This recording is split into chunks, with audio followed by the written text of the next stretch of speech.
COLA and next year and an augmentation of that. So we're having to pay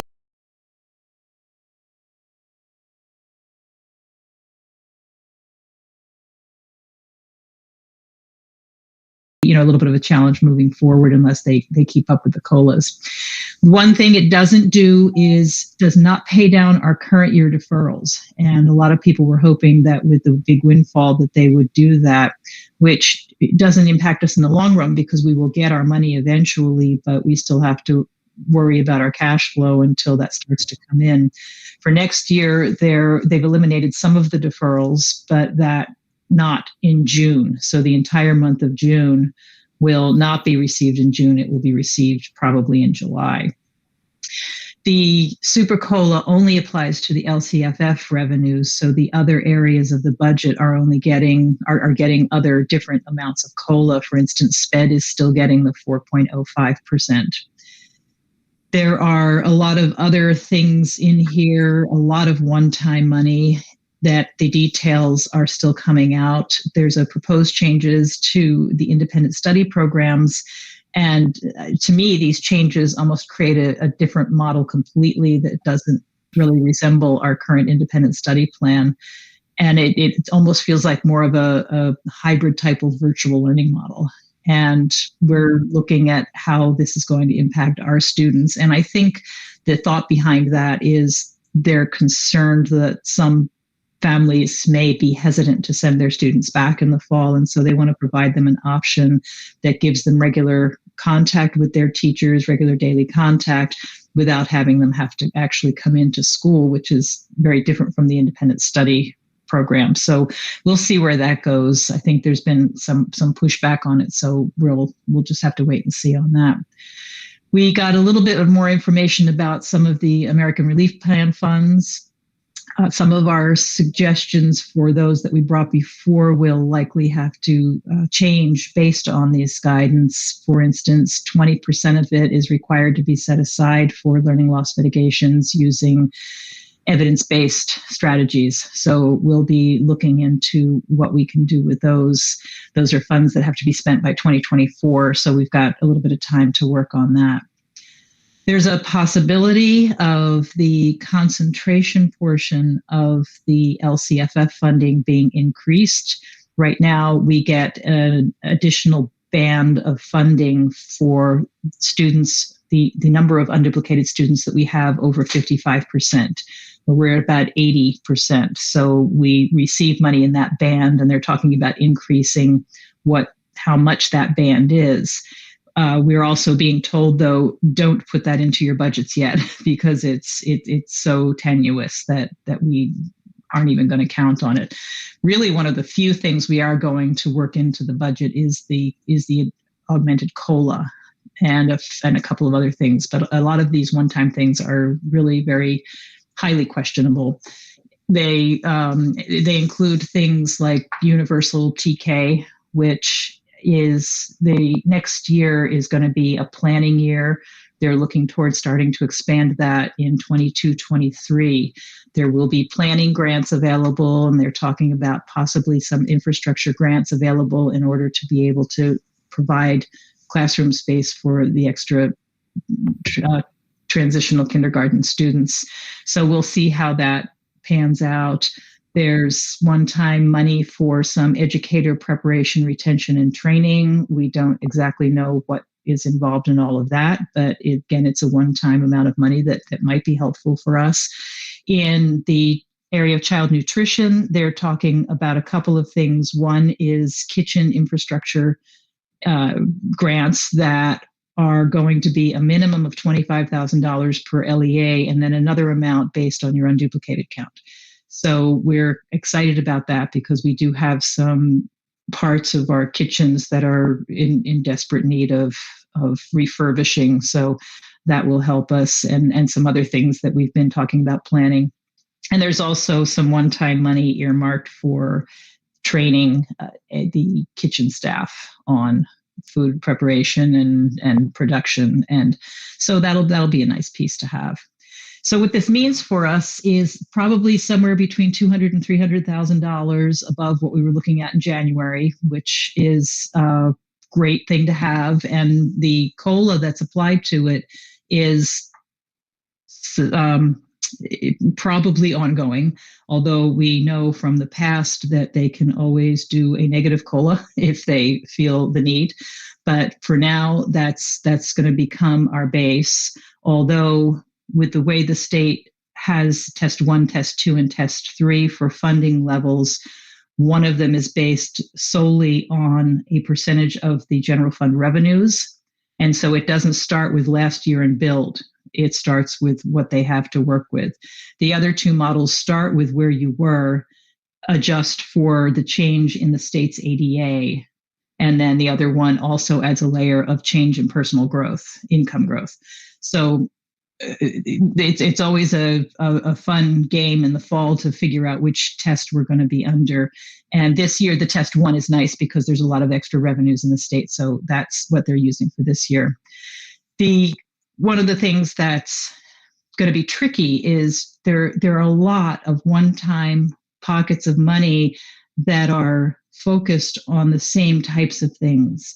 And so trying to make sure that we spend all of them appropriately and before the deadlines without messing up the spending of other things that we're supposed to be paying attention to and worrying about audit concerns. It's going to be a real juggling act to kind of keep an eye on all of those things. And the other thing that is probably going to be triggered either this year or next year is the 10% cap on reserves. However, because we have enrollment of below 2,500, we are exempt from that. So that is good news for us. It's going to be the districts that are over are going to have to do a lot to justify why they're having that. Although why you wouldn't have school districts applauded for having reserves over 10%, it was beyond me. But anyway. And then as with every year, we don't really know what the final outcome is going to be. Hopefully by around June 15th, they will decide exactly what they are going to approve, and we'll hopefully have a budget then. And we need to know that this plan is nice, but it's not completely without risk. It relies very heavily on the supplemental tax on both high income taxpayers and capital gains. And so there's some concern right now about inflation that can erode the personal income growth and can also which will also impact income taxes and investments. So if there is inflation and Wall Street starts to pull back, some of those projections for revenues could be impacted. But right now, we're real pleased with the numbers we're seeing, and we're hoping most of it sticks and that we get more information about what some of these one-time programs are going to look like. A lot of them are not necessarily for next year. They're planning things for next year, and then the second year is when some of those things are intended to actually happen. So there's a little bit of upcoming attractions, and we'll have a lot more in a couple of weeks. Okay, so before I ask if anyone has any questions, I failed to give the disclosure because I was having a mouse problem. That's why I couldn't log on. My mouse I'm losing it. So as authorized by the Governor's Emergency Executive Order issued on March 12, 2020, the Fort Bragg Unified School District Board of Trustees will conduct Board of Education meetings via video conference telecommute until further notice. The meetings will be streamed via live YouTube channel for Fort Bragg Unified School District. Members of the public who wish to address the board during the board meeting are asked to please submit prior to the start of the meeting by emailing boardmeeting@fbusd.us, and staff will attempt to share and record any submissions received prior to or during the board meeting. However, depending on timing, late submissions may be provided to the board after the conclusion of the meeting. And if you require translation services, please contact Renee Holes at the district office 72 hours in advance by telephone or email. And so do we have any public comment? I'll just ask one more time. And does anyone have any questions for CBO Wendy Boyce? There's no public comment. Board members, any questions? I just have one quick one. What, from your accounting perspective or the state budget, why they compare the deferral in June being like you have a credit card statement and you're choosing not to pay it, you're just choosing to, put more on your credit card. So why is there some sort of a budget advantage to have him not pay this off? The advantage is that they will actually show the payment to the schools in 21-22 rather than 2021. So it leaves them with a bigger ending fund balance now this year. I don't know, and nobody else really seems to understand why they aren't just saying, fine, let's get the deferrals paid off this year and be done with it. But I think I don't know. I really don't know what their logic is behind that. But that's why. It's because they are looking at it from a purely cash standpoint. Right, because the state, how our budgets are built. Because they have to balance the budget, so that's a strategy. And then with that, I mean, we're having a bunch of wonderful one-time money, but how will we sustain these great programs if it's just one time? So that is very frustrating to me. Mm-hmm. And that's something we'll have to look at: is will we be able to take advantage of it and continue the program, or will it become more of a burden? I mean, they're talking about funding the universal TK in an ongoing manner, and the grants for the development of the program for the planning is one time, but they are talking about ongoing for the funding of that. The other things that they're talking about aren't necessarily things that you'd expect to be ongoing. There really are kind of one time in nature, like the kitchen infrastructure grant. So I'm not concerned about those either. But yes, we always look at one-time money, and it doesn't go to anything that eats. Okay, thank you. So we are moving on to the action item of the agenda, and it looks like we have many guests this evening. We have the principals from each site. So welcome. And our first school plan for student achievement 2021-22, we have to consider for approval. And I will go in the order that's on the agenda, which is 5.11 is Redwood Elementary. Welcome, Lundy Erickson. Thank you so much. I'm sure you've had a chance to look over the plan. Did anybody have questions? I would love to address them. I'm looking at my notes. No problem. And Diana, let me know if you want me to share my screen and put anything up from any of these plans. I'll be ready. It's the preference of the principals if they want their document to be viewed. Does anyone have any initial questions? Mary? I just have a quick question, and I was just curious about the what Mind Up and Second Step are. Oh, yes. Thank you for asking. So those are our social emotional curriculum that we use at Redwood. Mind Up is teaching kids how their brains work when they are both regulated and dysregulated, so that they can identify the physical signs of being upset. And it also teaches some coping mechanisms so that they can learn to self-regulate and co-regulate with their teacher. So deep breathing exercises, learning parts of the brain. It's really good stuff. And Second Step is an empathy training curriculum. So teaching kids how to take other people's perspectives, trying to imagine how somebody else might be feeling in a certain situation.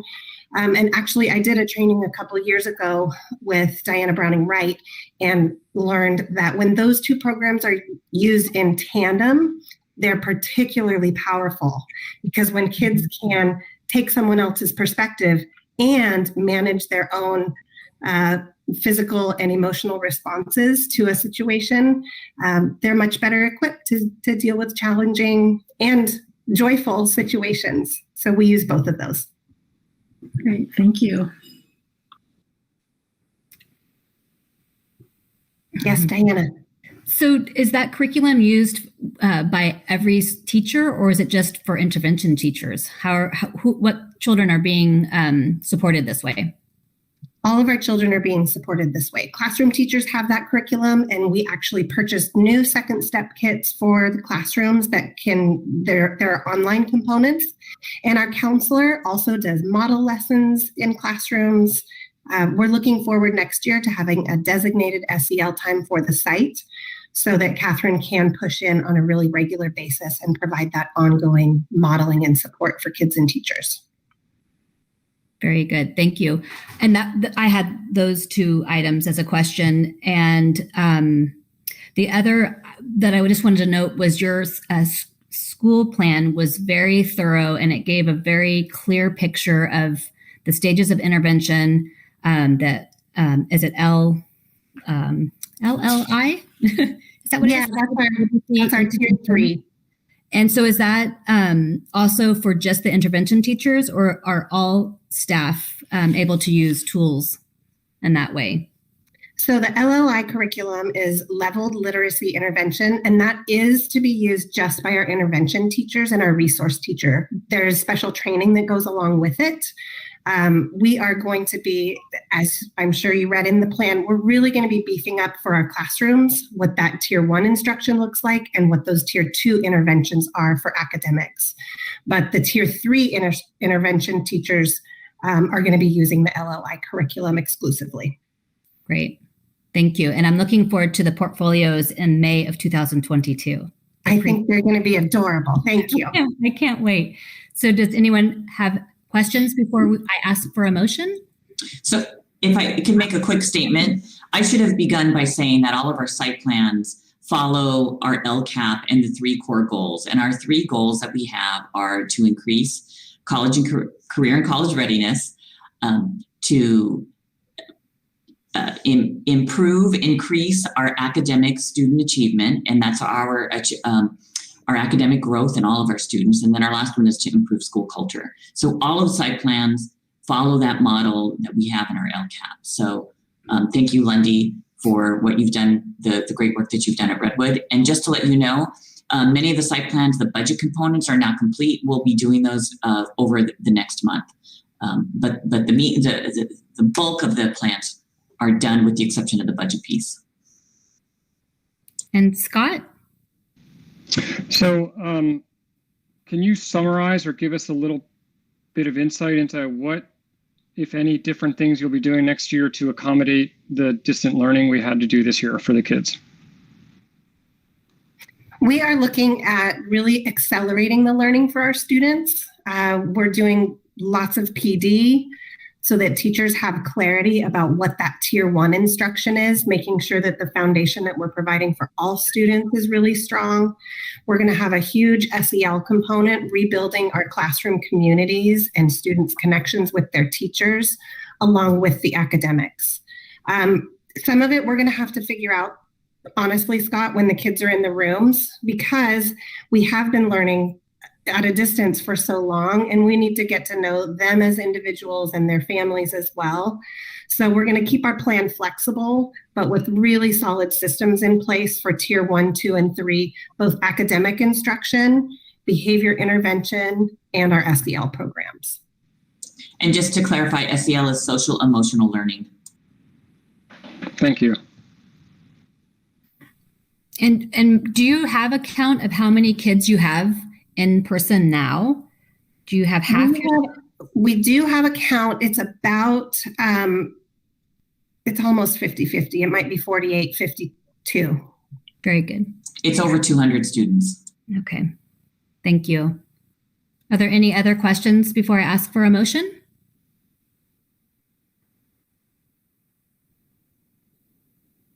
May I have a motion for approval for the school plan? Mary. I'll move to approve the Redwood Elementary School Plan. In a second?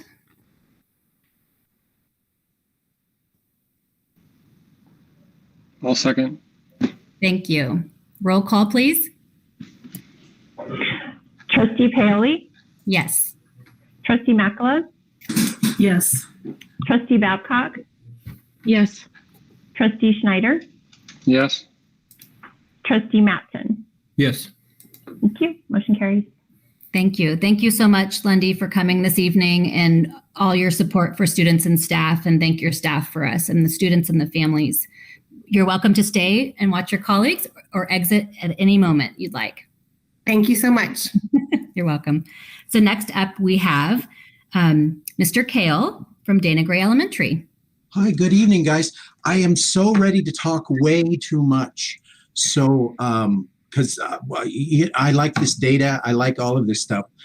I know you guys have looked at the plan. Do you want me to talk about the actions? Do you want to just talk about questions related to it?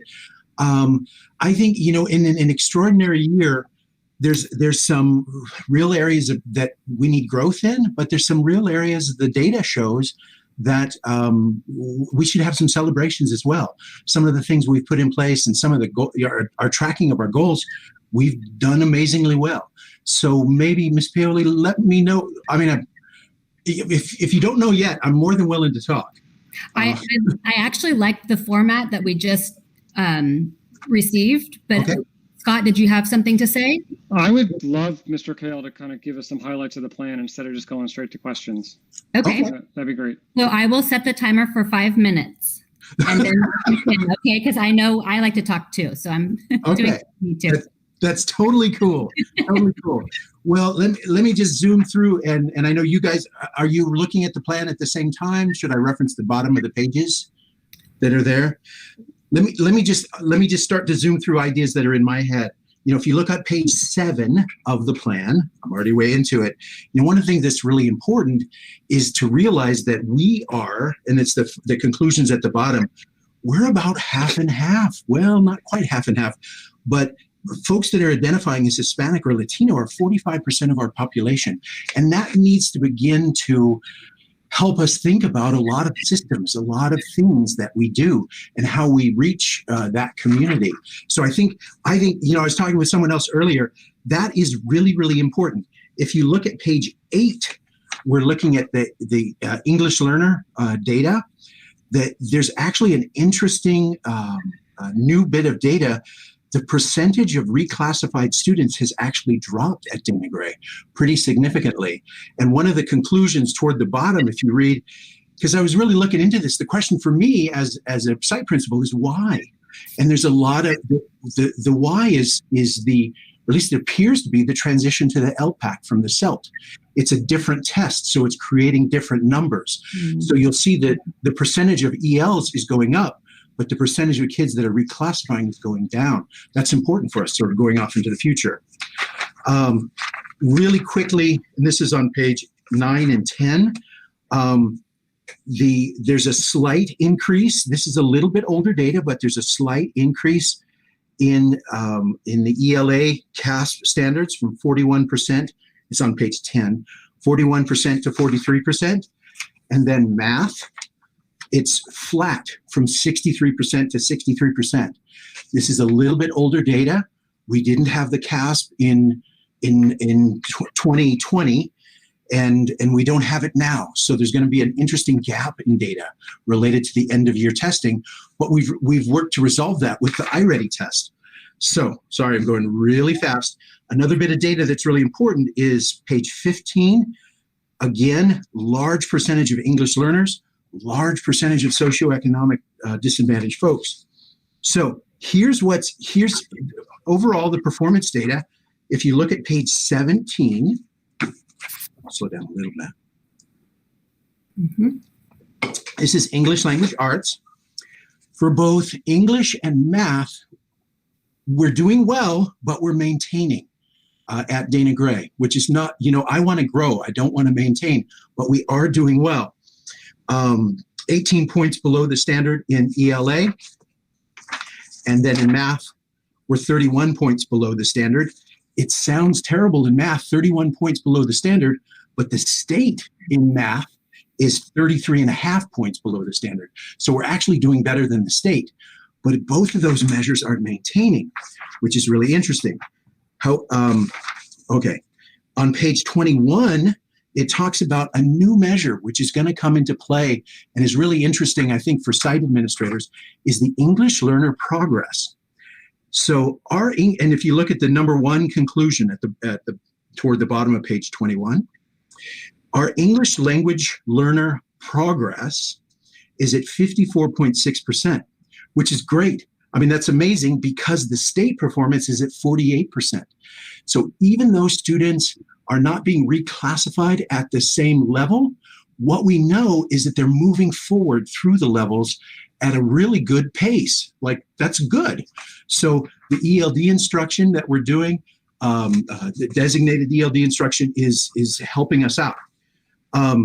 Some of the data that I really want to celebrate, and I want the board to see this. Look at page 23. This is chronic absenteeism. Chronic absenteeism. We declined 7.1% in chronic absenteeism. That is amazing. The state, so we're at 11.4% right now for all students. The state is at 10.1. So we're still not great, but we're doing amazing. Look at chronic absenteeism on page 24. Our work with our SART committee and increased communication with families have caused chronic absenteeism rate at Dana Gray to decline significantly to our target subgroups. And I can tell you, we have targeted these subgroups directly. Students with disabilities have decreased 15%. Socioeconomic disadvantaged students by 8%. Homeless students, chronic absenteeism has decreased by 31%. That's a big deal. Like, that's a really, really big deal for me, because those are the high groups and the ones that I really want to target and I want to reach out to. So that is amazing to me. And then if you look at page 26, another great bit of celebration for me, and I'll go fast, I promise. I'll get to the actions in a second. Suspension rate. We are doing amazing in suspension rate. So 1.9% is our suspension rate. And we maintained. But what's awesome of that, I mean, really, look at page 27. And I'm so excited about this data. Page 27, where it says 2017, 18, and 19. In 2017, it was 8%, 8.1%. Then in 2018, it went to 2%. And then we went to 1.9%.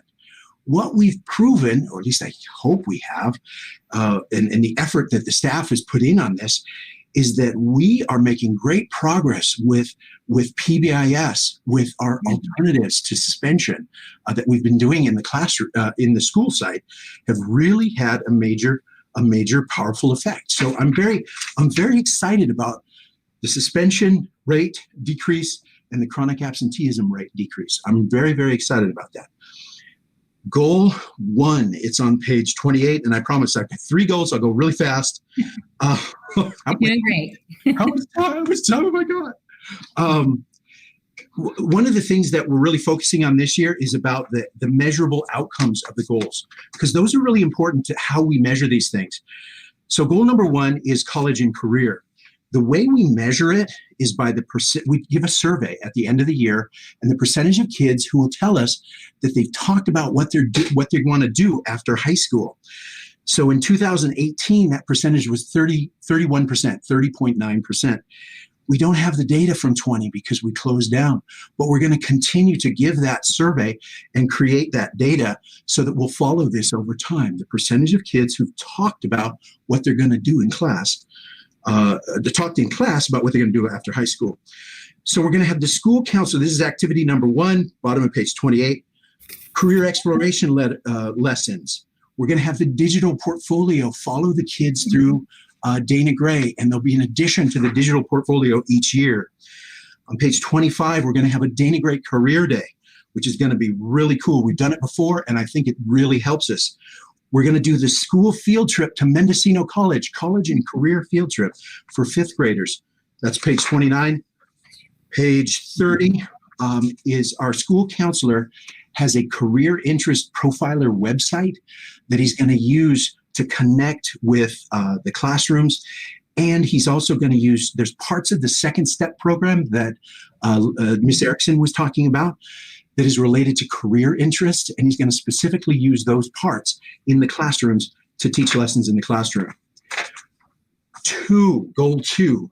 If you look at page 32, the measures are really important. So you can see the CAF scores. We're going to have a real blank hole in the CAF scores for 20 and 21. But you can see in math, in ELA and math, we made improvement and then we lost ground, and we made improvement and then we lost ground if you look at the first two. But we're still looking for that 5-point increase. The iReady data is where we're going to put a lot of the measurement this year, because that's our end of the year test this year, and it's going to continue to be our universal assessment for next year and in years in the future. If you look at the diagnostic scores in the iReady, the first iReady to the second iReady in ELA, and the first iReady to the second iReady in math, you'll see the growth. Students are making growth in the classroom. These are universal, research-based diagnostic tests that they're taking. We don't have the third test in yet because they're doing it right now, actually. But those are going to be measures that we're going to be looking for 5% growth each year. The other measure is that new one that I talked about, the English learner progress. It's on page 35. 54.6% is great. I really don't know where it's going to go because it's the first time we've seen this data, but it's an interesting way of measuring the students' growth and learner progress, and I can tell you about that in a second. Anyway, 35, the strategies, the actions that we're going to do. Universal academic screenings need to continue, and we need to look at that data. We need to look at it at grade level teams. We need to create action plans related to that data.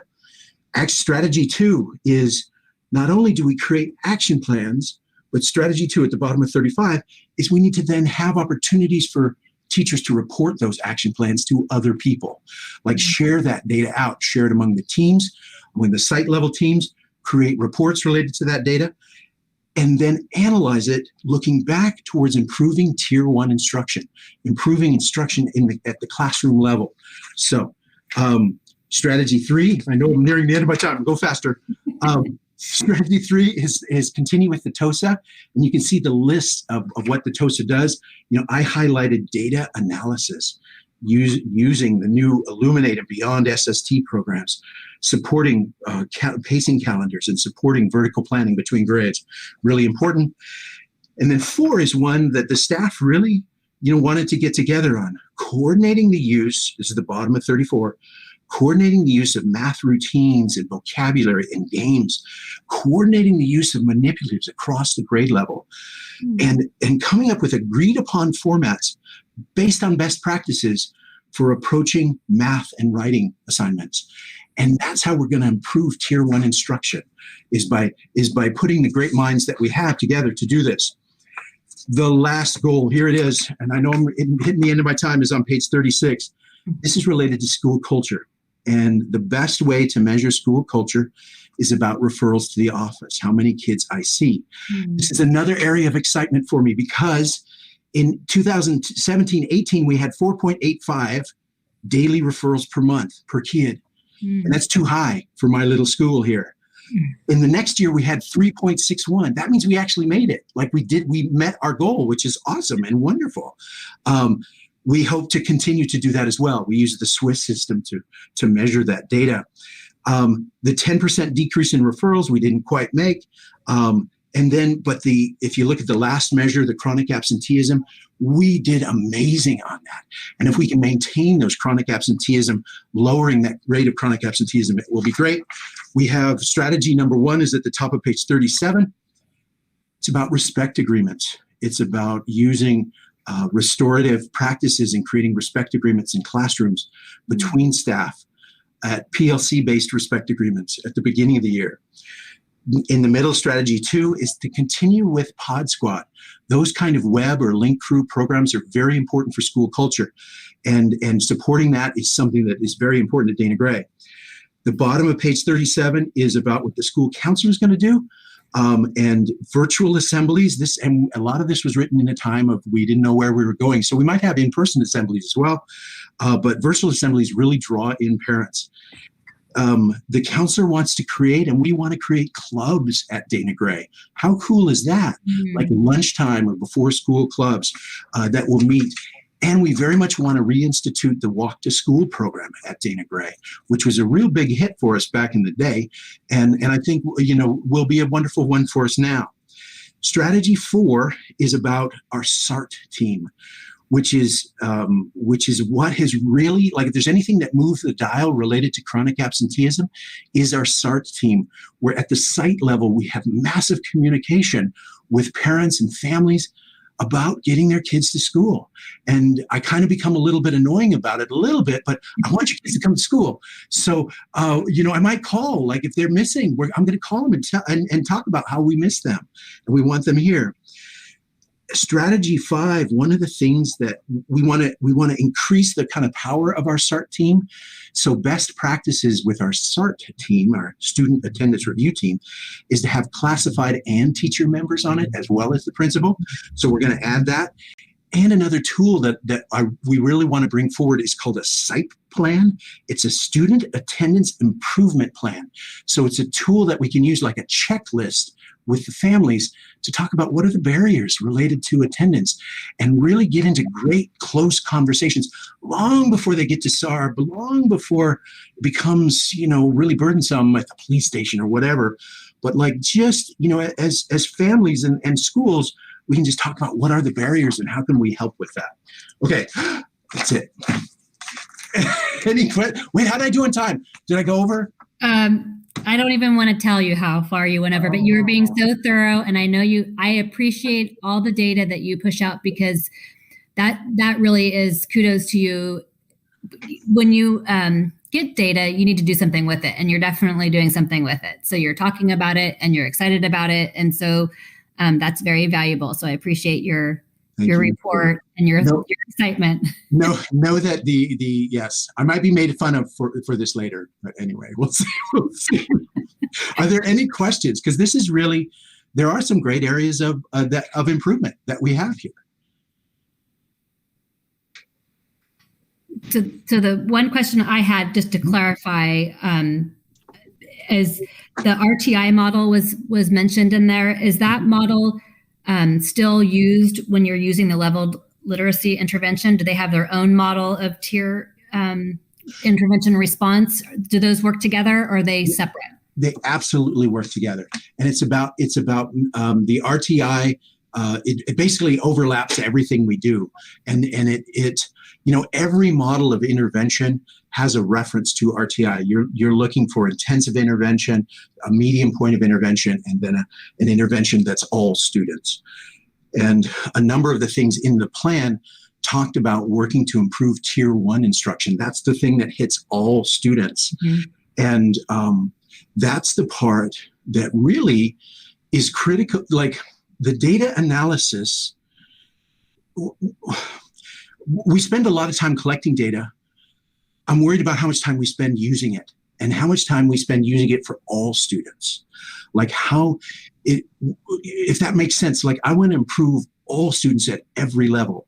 So that's what it's about, getting the teams together to do that, if that makes sense. But yes, the RTI model overlaps everything you do. Perfect. You're still, that's that. Thank you for clarifying that for me. Does anyone have, board members, do you have questions for Mr. Kale? Scott. So, Mr. Kale, I'm just going to ask you the same question about, you've had a year of distant learning. We're in unknown waters. Yeah. Anything special in the plan or not in the plan that you plan on implementing next year to help kids and families readjust? Oh, to readjust in a school climate setting, yes, or readjust academically? Both. Okay, good question. In the school climate setting, the ideas of having chess clubs, the idea of the walk to school, the idea of focusing on the interventions related to what the school counselor is going to do are really to help school climate. The parent assemblies, connecting not reintroducing, but strengthening the homeschool connection is really, really, really important. So that's, we have been in uncharted waters, but what we need to do now is make Dana Gray again a second home for these students. Academically, using iReady, using universal screeners, really analyzing data, again, having opportunities to present data, because that sets really interesting deadlines and really interesting ways that people become responsible for collectively looking at data. That is what's going to drive our tier 1 instruction. You know, Ms. Erickson talked about acceleration, and that's what it's about for us. Every student is going to do iReady. Every student is going to have a universal screener. We're going to watch every single one and help them all improve. Does that answer the question? Okay. Very good. And just a follow up, are you as well 50% in person on campus students? Yeah. We're about half. Great. Yeah. Thank you. If there are no further questions, may I have a motion to approve the Dana Gray Elementary School Plan for Student Achievement 2021-22? Appreciate your enthusiasm, Mr. Kale. Thanks. I make a motion we approve the school site plan for Dana Gray Elementary for 2021-22. And a second? I'll second. Thank you. Roll call, please. Trustee Mattson, Yes. Trustee Schneider, Yes. Trustee Babcock, Yes. Trustee Makala, Yes. and Trustee Paoli. Thank you. Yes, thank you. You're welcome. Motion carries. So thank you, Mr. Kale, for your report. Thank you for all your support for students and staff. And please thank your staff for their hard work and the students and parents. And next we have Ms. Laura Vieira for Fort Bragg Middle School. Good evening. Thank you for letting me come talk to you about our site plan for what Fort Bragg Middle School has in store for next year for our students. For our first goal, career in college, the highlights that I wanted to touch on are we are going to have an agriculture teacher here at the middle school who will be focusing on farm to fork type things and also on animals and we've hired a really wonderful new teacher for that with lots of enthusiasm and lots of ideas. So we're excited about that.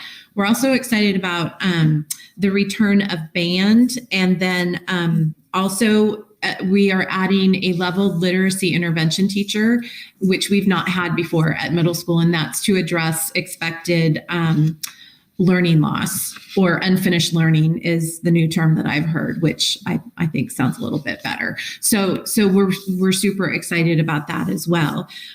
For goal 2, working toward increasing the student academic success, I wanted to touch on the professional development for our teachers with the high quality systems for teaching and learning. And that's actually an item that you're approving later this evening on the agenda. So we're super excited to continue our work with Kelly Smith. Middle school was fortunate enough to work with her all year, this school year, virtually with writing instruction and professional development. And we were able to do that because of the MTSS pilot grant. And the level of collaboration and focus on claim evidence and reasoning for all of our teachers is supporting our writing instruction moving forward across all content areas next school year. And then also we had started a phasing in of a double block of humanities in 6th grade. And then this year it was supposed to move to 7th grade. And then the following year out, it was going to move to 8th grade. Because we went to self-contained classrooms due to the pandemic, everybody was a humanities teacher this year. And those content area specialists are the ones who design the lessons and then help their colleagues deliver that instruction. So we're super excited to go back to a departmentalized setting next year and to have a typical bell schedule where that's one of the attractions of middle school. You get to move from class to class to class. So we're excited about having our kids back and moving through the course of our day, attending those different classes. And then improving school culture. We are also focusing on restorative practices, which we began this school year with community building circles. It has happened in every classroom, either led by the teacher or by our counselor. It has also happened at every staff meeting. And we have even moved it to our front office and custodial team, that we have a weekly community building circle, and it really has created a much stronger team. I mean, not that we weren't strong before, but it has really increased that level of connection and supporting one another. And then in addition to restorative practices, just continuing WEB where everybody belongs, which is when an 8th grader mentors a group of 6th grade students. In fact, our WEB advisors were working on preparing for that this week. And that is our plan. Any questions? So I just had a question about the leveled literacy intervention. Is it the same program as the elementary? And yes. You use, I didn't ask the elementary teachers, but I'm assuming is it online, or are they actually using books? And is that different for middle school aged kids? So they are actually using books. They progress through. It's an 18 to 24 week time period. I just had finished my 3rd day of all day training. And so it's actual high interest books that are accessible to the student, both fiction and nonfiction, and then delivered by a highly trained teacher. It's very structured. It's research based. There's great results with it. We're super excited to have it available at middle school. Very good. Thank you. Board members, do you have any questions for Ms. Vieira? Scott? Just ask the same question, just kind of what you're doing that's, I guess, out of the ordinary to help kids adapt both socially and, learning wise.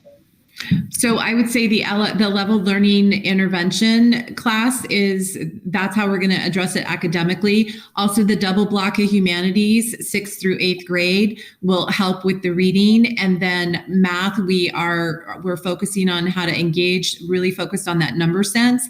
And then in terms of socially emotional, with those community building circles that we've been doing, it's just going to go that much deeper, and it will help our incoming 6th graders as well. All 152 of them that we're aware of right now. It's a huge class. Just those types of things, and WEB, where they have the mentor 8th grader helping them transition. And then we also have, Lundy touched on it, we have second step as well.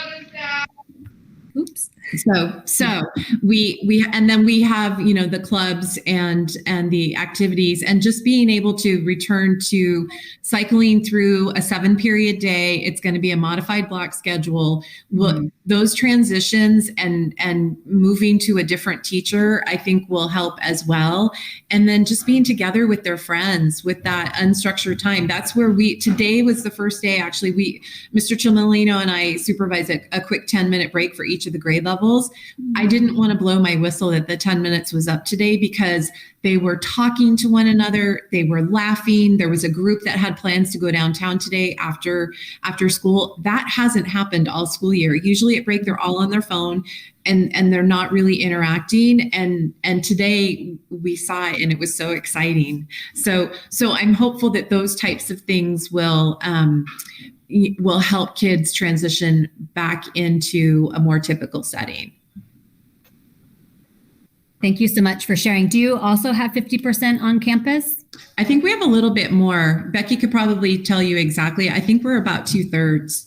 I know that we have to report to CDE every other week, I believe it is. We do have the highest number out of all of the schools in the district that are actually on campus. Congratulations. And thank you for all your support for students and staff, and thank your staff, and thank the kids and the parents for hanging in this year. And just a little plug, out of all the schools, I would say that the middle school had the heaviest lift this year. Going to a self-contained, when you look at your Spanish teacher or your art teacher and you say, hey, you're going to teach all the subjects, giddy up. They really did the heaviest lift. And so I just want to commend them on a job well done. And in saying that, I think what is brilliant about moving forward in the middle school, they all now have a deeper and better perspective of what each other is asked to do as a single subject teacher. Mm-hmm. So I'm really looking forward to more growth happening at the middle school. And thank you, Laura, and your team for making those sacrifices so that we could get through this year. So thank you. You're very welcome. And really, it's not me, it's our staff. They did an amazing job in a really challenging time. Thank you. Board members, do you have any other questions, or may I have a motion for the school plan? Mary? I'll move that we approve the Fort Bragg Middle School plan. Is there a second? Sure, I'll second. Thank you. Roll call, please. Oop, you're muted, Renee. Sorry, I was typing. Trustee Schneider, Yes. Trustee Babcock, Yes. Trustee Matson, Yes. Trustee Makala, Yes. and Trustee Paoli. Yes. Thank you. Motion carries. Thank you. And we welcome Mr. Triplett for the Fort Bragg High School School Plan for Student Achievement 2021-22. Thank you. I'm going to highlight some of the things. As Ms. Vieira said, we are doubling our ag department, which is very exciting. I think that gives a lot more options at the school. It's tough having one person because, if the numbers increase, there's only one person that can teach the certain amount of classes. So we're looking forward to it. And it's been impossible to find a construction teacher. And so having this ag construction, I think, is going to be very exciting. So the ag wood. So having two ag departments going to be in the department is going to be great. So with that, the career and college specialist, the career and college center, I know that's still I don't know if it's been approved yet, but that's like one of the big ones for next year. Having the career center, the career and college center open during lunchtime after school is going to be huge. And having that person being able to help with the data and all that. I mean, it's a load on all of us to, with the, trying to get the Career Center up and running, and we haven't been able to do that for the past few years. And so I think having this person in there to organize it all, to collect the data and helping out with CT is going to be huge for our campus. I think, with also adding, we're going to have more, completers in the departments. So, that's going to help. So we're really looking forward to that. With that, I think also having, a place for kids, the library will be open, and having a place for kids they know they can go there it'll be great. The pantry is a huge one that Tim and Katrina, having that started, I think has been amazing. The support we've had, the community, it's just great because it's just watching the kids at break going out there. No one cares. They're out there. They go grab their stuff, and there's no stigma attached to it. So everybody can get what they want. So it's been awesome. And thank you, the Children's Fund, and Harvest, and everybody who supported it. We couldn't have done it without them. And thank you, Katrina and Tim, because they thought about it, started working on it, and it happened. So thank you. PD, I think, that's going to be having a restorative practice. We've been doing it for a few years, not very well. And I think, having the training and having all the staff and kids doing respect agreements in class, like everybody else is doing, is going to be great. Because I think just having them able to talk with kids, with their teachers, having teachers being able to talk to one another and say, okay, these are the norms. I think it's going to help the communication, which in turn I think will help with dynamics in class. So it's going to be great. Kelly Smith, having her back, we missed out on her this year. She is great. We've had her for a few years, and it's going to be great having our staff go through the PD with her, with active student engagement. She's going to help also with our data analysis and pinpoint where we need to improve, and which is going to be a huge for our campus. To answer Scott, I could feel the question coming. So to answer his question, I think for next year, we have two groups of kids that have not been on our campus. When they come up here, we'll have two freshmen and sophomore that have not seen it. So we had May Day today, was great. We had training with our Link crew leaders out in the stadium. So, they know what their plan is next year. And I think it'll be great for the campus. We're improving our credit retrieval, because a lot of kids, there has been a group that did great. And then there was the kids that had a hard time not, being at home. And So it was tough. So summer school is going to help. I think there's an option for kids to improve their grades so they can be eligible. We're working on that. I think also having more credit recovery. We're having more classes for credit recovery so that, it's not automatic. They have to go to NOIA. We've done a pretty good job with that. But I think having more options and more classes will help to keep the kids here and they can get their credits back. Social emotional, our counselors are going to be working with advisory to, like everybody else said, we have to assess where the kids are when they come here. But I think, we're going to have some social emotional things during the advisory time from our counselors. And I that's one of our big goals next year is just to, meet kids to where they're at, kind of like it was talked about, and to see what they need. Because some kids have done great with distance learning and some have had a hard time. So we got to figure out where they are. With not having the kids been on campus, just having more activities that they can be engaged, because it's going to be weird, having kids come back and they haven't been here for, a year and a half. And we need to get that school culture back. That is important for us. And I think our link crew has done a great job. I think having more club activities at lunchtime. We just worked on our speakers and, having music playing at lunch and things like that. I think it's just more club activities. All those things are just going to help the culture on our campus, which is going to help the classroom as well. So we're excited to have kids back. It's been great. I think our numbers have been under 50%. We're probably 180.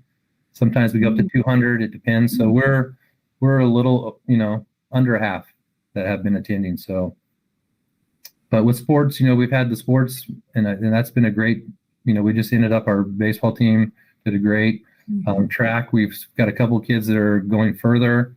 I think we have one of our track is ranked 2 in the North Coast section. So he's moving on with, I think there's 16 other kids that are moving on to the next, it's not really a CIF event, but they took the top kids and they're having a track event. So it's been good for kids to get those activities back, and we're excited. It's been a rough year on all of us, but we're looking forward to having more kids back on campus and getting back to what we do best. Great. Thank you so much. Board members, are there any other questions for Mr. Triplett?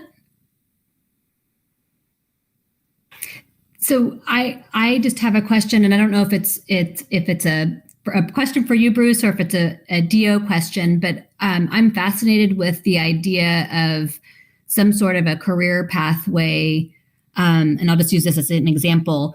How does the school decide on what dual enrollment classes they'll have and or connect with a CTE pathway? Let's say we want to do nursing or teaching or something.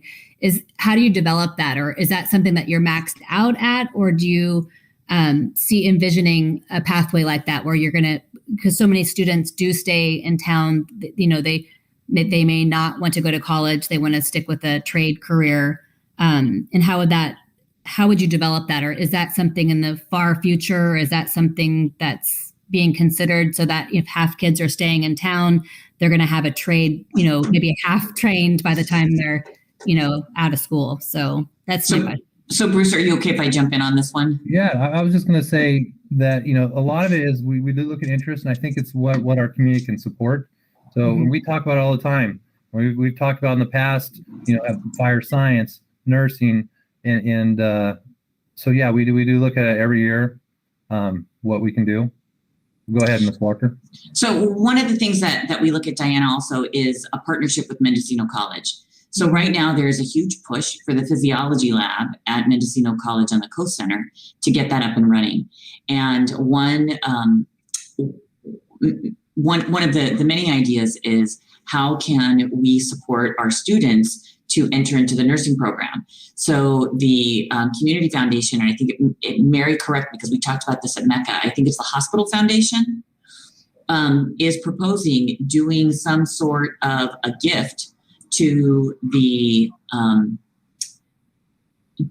Mendocino College Coast Foundation for this physiology lab. And don't quote me, but doing it in such a way where there is an incentive for them to partner with coastal students so that if we get so many kids in a dual enrollment program that's connected to nursing, then they would award so much money. So there are partnerships that we can create with Mendocino College. When we talk about a dual enrollment class, one of the things that we need to target is, number one, to make sure we have student interest. And number two, make sure that we have an instructor who is willing to be on the coast. I fully recognize that we look at this and say, well, the instructor part should be easy. No, the instructor part is actually the most difficult piece of this equation. Student interest, we can figure that out.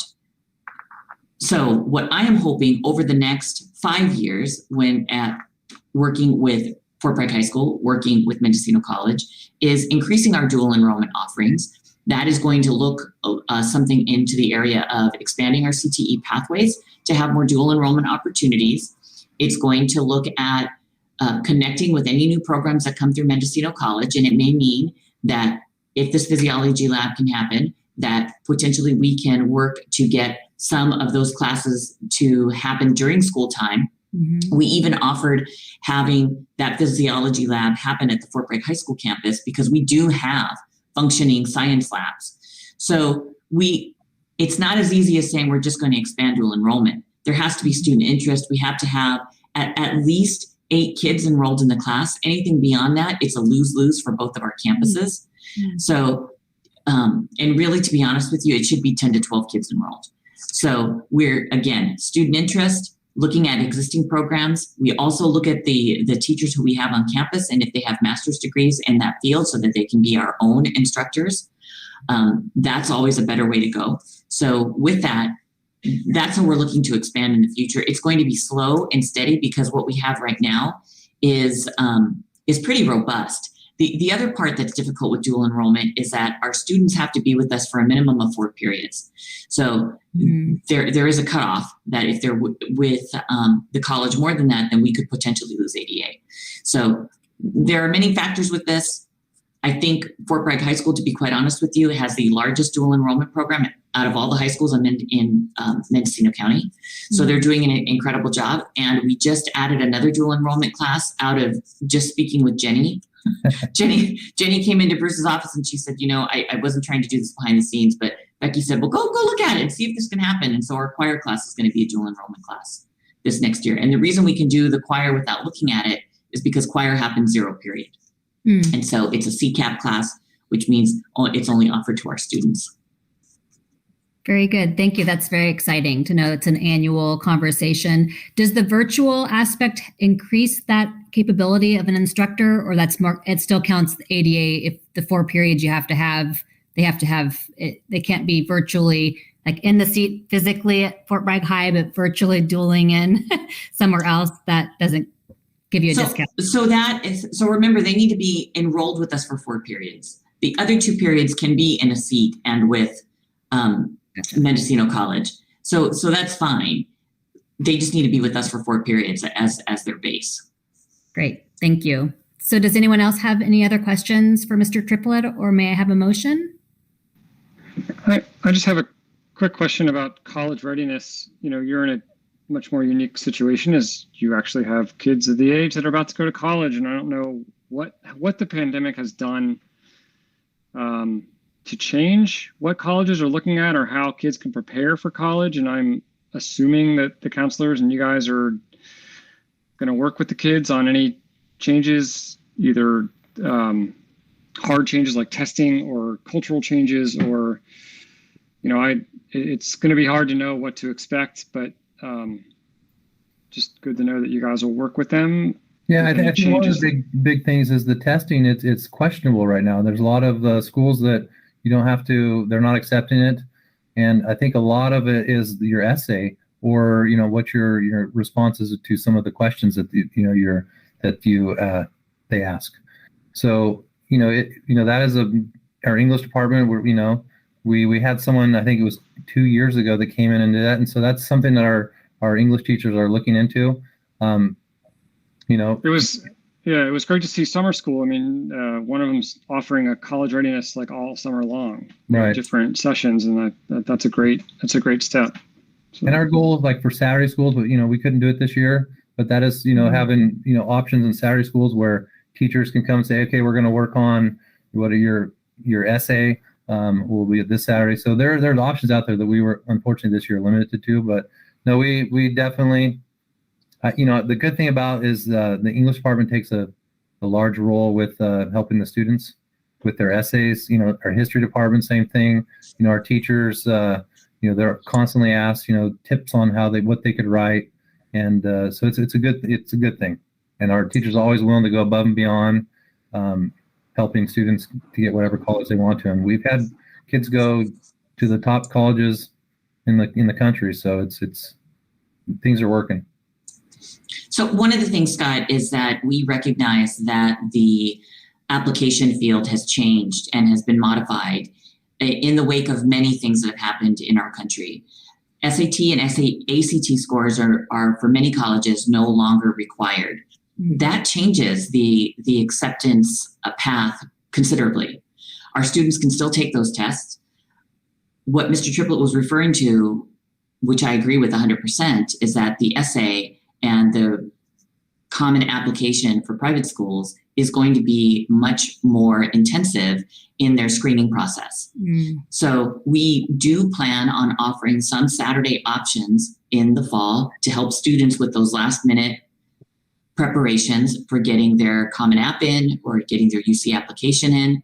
We would encourage every junior right now who is considering applying to a private school or to a UC to really consider doing a 3-day or a 4-day stint in summer school with Ms. Zariski, because she is only going to focus on getting those applications ready and those personal essays together. That takes some time. And the reason we have it orchestrated in these small little chunks is because we recognize that no high school kid wants to sit in a summer class for 20 days doing college applications. So they're really small little pockets. But like I said, we also hope to offer some Saturday school opportunities in September, because we recognize that if you're an athlete, it's hard to do anything after school. So we're going to try and offer some things so that our folks have some options. Excellent idea. Mary? Yeah, I actually don't have a question. I just wanted to put a plug in for Fort Bragg High School that they also have the Get Focused, Stay Focused program, and that has a lot of emphasis on scholarship writing or letter writing, how to go out and get the recommendations. Kids are starting to learn that in 9th grade, and then they follow up every year. So they feel like Fort Bragg High School students are pretty well prepared for this new change, which a lot of kids can't take tests, but we're hoping they have learned about themselves and are ready to talk about themselves and why they deserve to be there. So anyway, just wanted to put a plug in for you. Thank you. Thank you. May I have a motion to approve the school plan for the Fort Bragg High School? Mary? I move to approve the plan for the Fort Bragg High School. Second? A second. Roll call, please. Trustee Paoli, Yes. Trustee Makala, Yes. Trustee Mattson, Yes. Trustee Babcock, Yes. and Trustee Schneider. Yes. Thank you. Motion carries. Thank you. Thank you, Mr. Triplett, for attending, and please thank your staff and your students, and thank you for supporting them and your families. Thank you. And next we have Ms. Connie Belli for Alternative Education. Good evening. So we are having a lot of change occur next year, and I'm assuming that you all read the site plan, so I'll touch on just some highlights like everybody else. We started this year, and I've talked about it before, with what's called Big Picture Learning. And so next year we will be continuing to go full tilt boogie, I guess you could say, with Big Picture Learning. We've had some successes this year, and Big Picture Learning is all about learning through your interests. So students do all of their core classes and all of their learning through what interests them.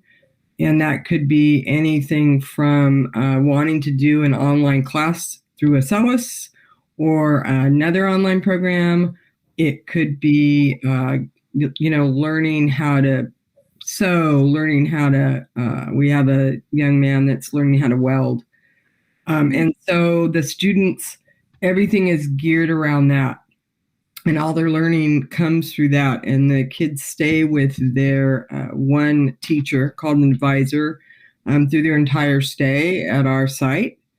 Next year, we will be, because we'll have kids on campus, and we were given generously given an amount of money to purchase some new items. Our students are going to be able to do things like record video, music videos, become photographers, learn how to sew, learn how to cook. And so there's a lot that will be open to them.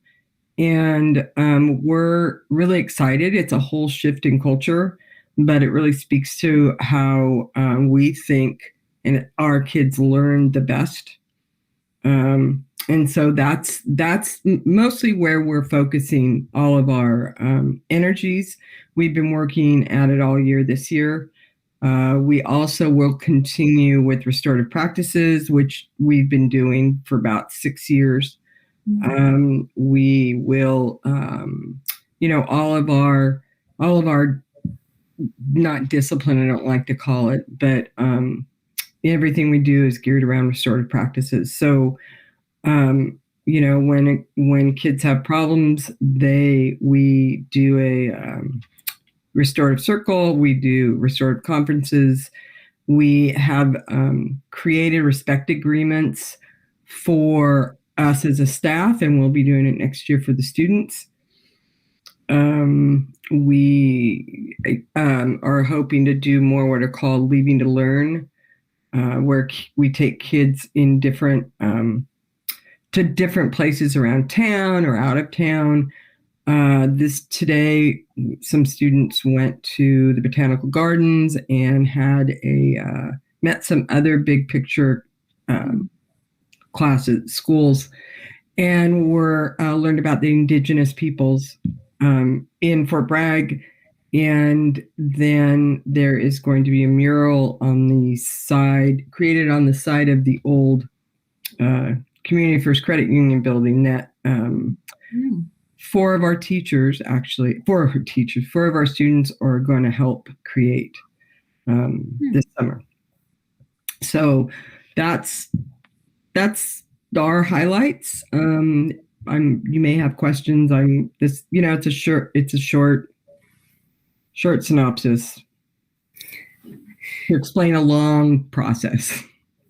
Thank you. Board members, do you have clarifying questions for Ms. Belli? Not a peep.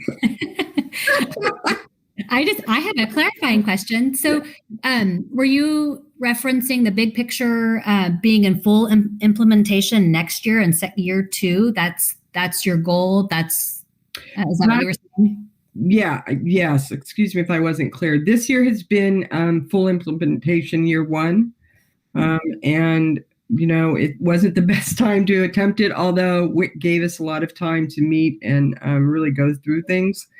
And next year will be year 2. We are fortunate enough to have a great coach who will be able to meet with, to continue to meet with next year. Well, your results, what we've seen so far, are pretty exciting. So I can't even imagine the improvements that you'll have to share. And I mean, it sounds, what we saw as presentation earlier in the year, the students were very engaged, and that's keeping the attendance and their interest is amazing, which may even lead to a career for them. Yeah. Thank you. Thank you very much. We're very excited by what is happening. We've got kids that I didn't think would ever be engaged that are back on campus doing music videos and learning, about how to record, and that are really excited about it. Great. Thank you. May I have a motion to approve Alternative Ed School Plan for Student Achievement 2021-22?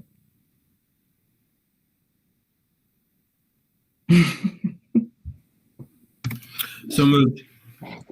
And a second? I'll second.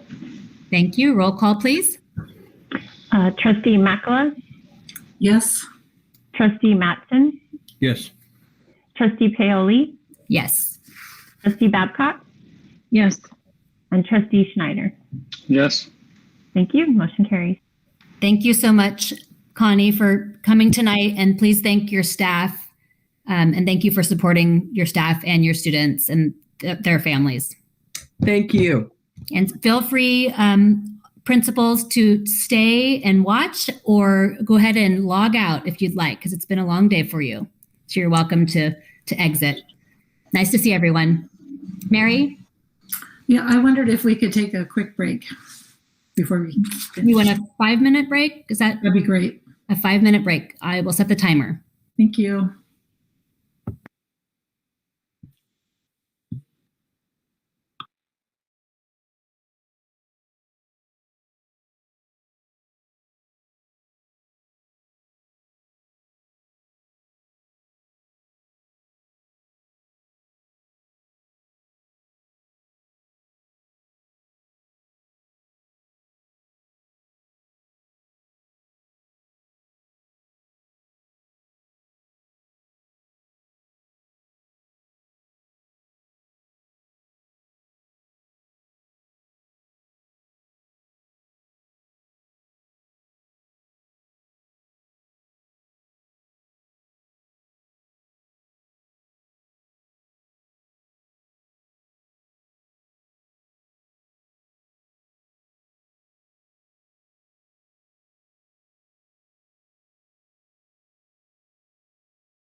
We've 5.2 is next, the facility improvements shade structure. And I'm not sure if this is Superintendent Walker or CBO Boyce that's going to be introducing. I'll talk about it. Thank you. So in your packet, you have 2 bids from Zoom. Let me see what it's called again. From Zoom Recreation. And then we have another bid from Park Planet that you had received last time, and it didn't make it in here. So I'm going to show it on my screen so that you can review it. Let me present. So here's what's going on with these. If we are going to proceed with shade structures at the school, we need you to approve for us to move forward. And if you don't even want to make that decision right now and you say, well, we don't know how we feel about this, then I need to know. We can either put it on pause, we can move it forward. Do you like the idea? Do you hate the idea? We can use we can use some COVID funding for this.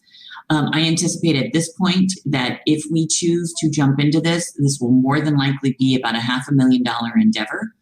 The Park Planet is this bid that is not included in your packet, but I know I had sent this to you prior and also received this at the last board meeting. So it didn't make it into this packet, but we'll make sure it makes it in the minutes. So with Park Planet, we are looking for Redwood Elementary, a 30 by 40 DSA approved single slope lunch shelter. This can also be used as an outdoor classroom space. I like the idea of having outdoor classroom spaces and outdoor eating areas to free up our cafeterias so they're not as crowded. This is something that we could never afford, nor could we have purchased it with our bond money. It's just, it doesn't hit that mandatory place, but we can use some of our COVID money for it.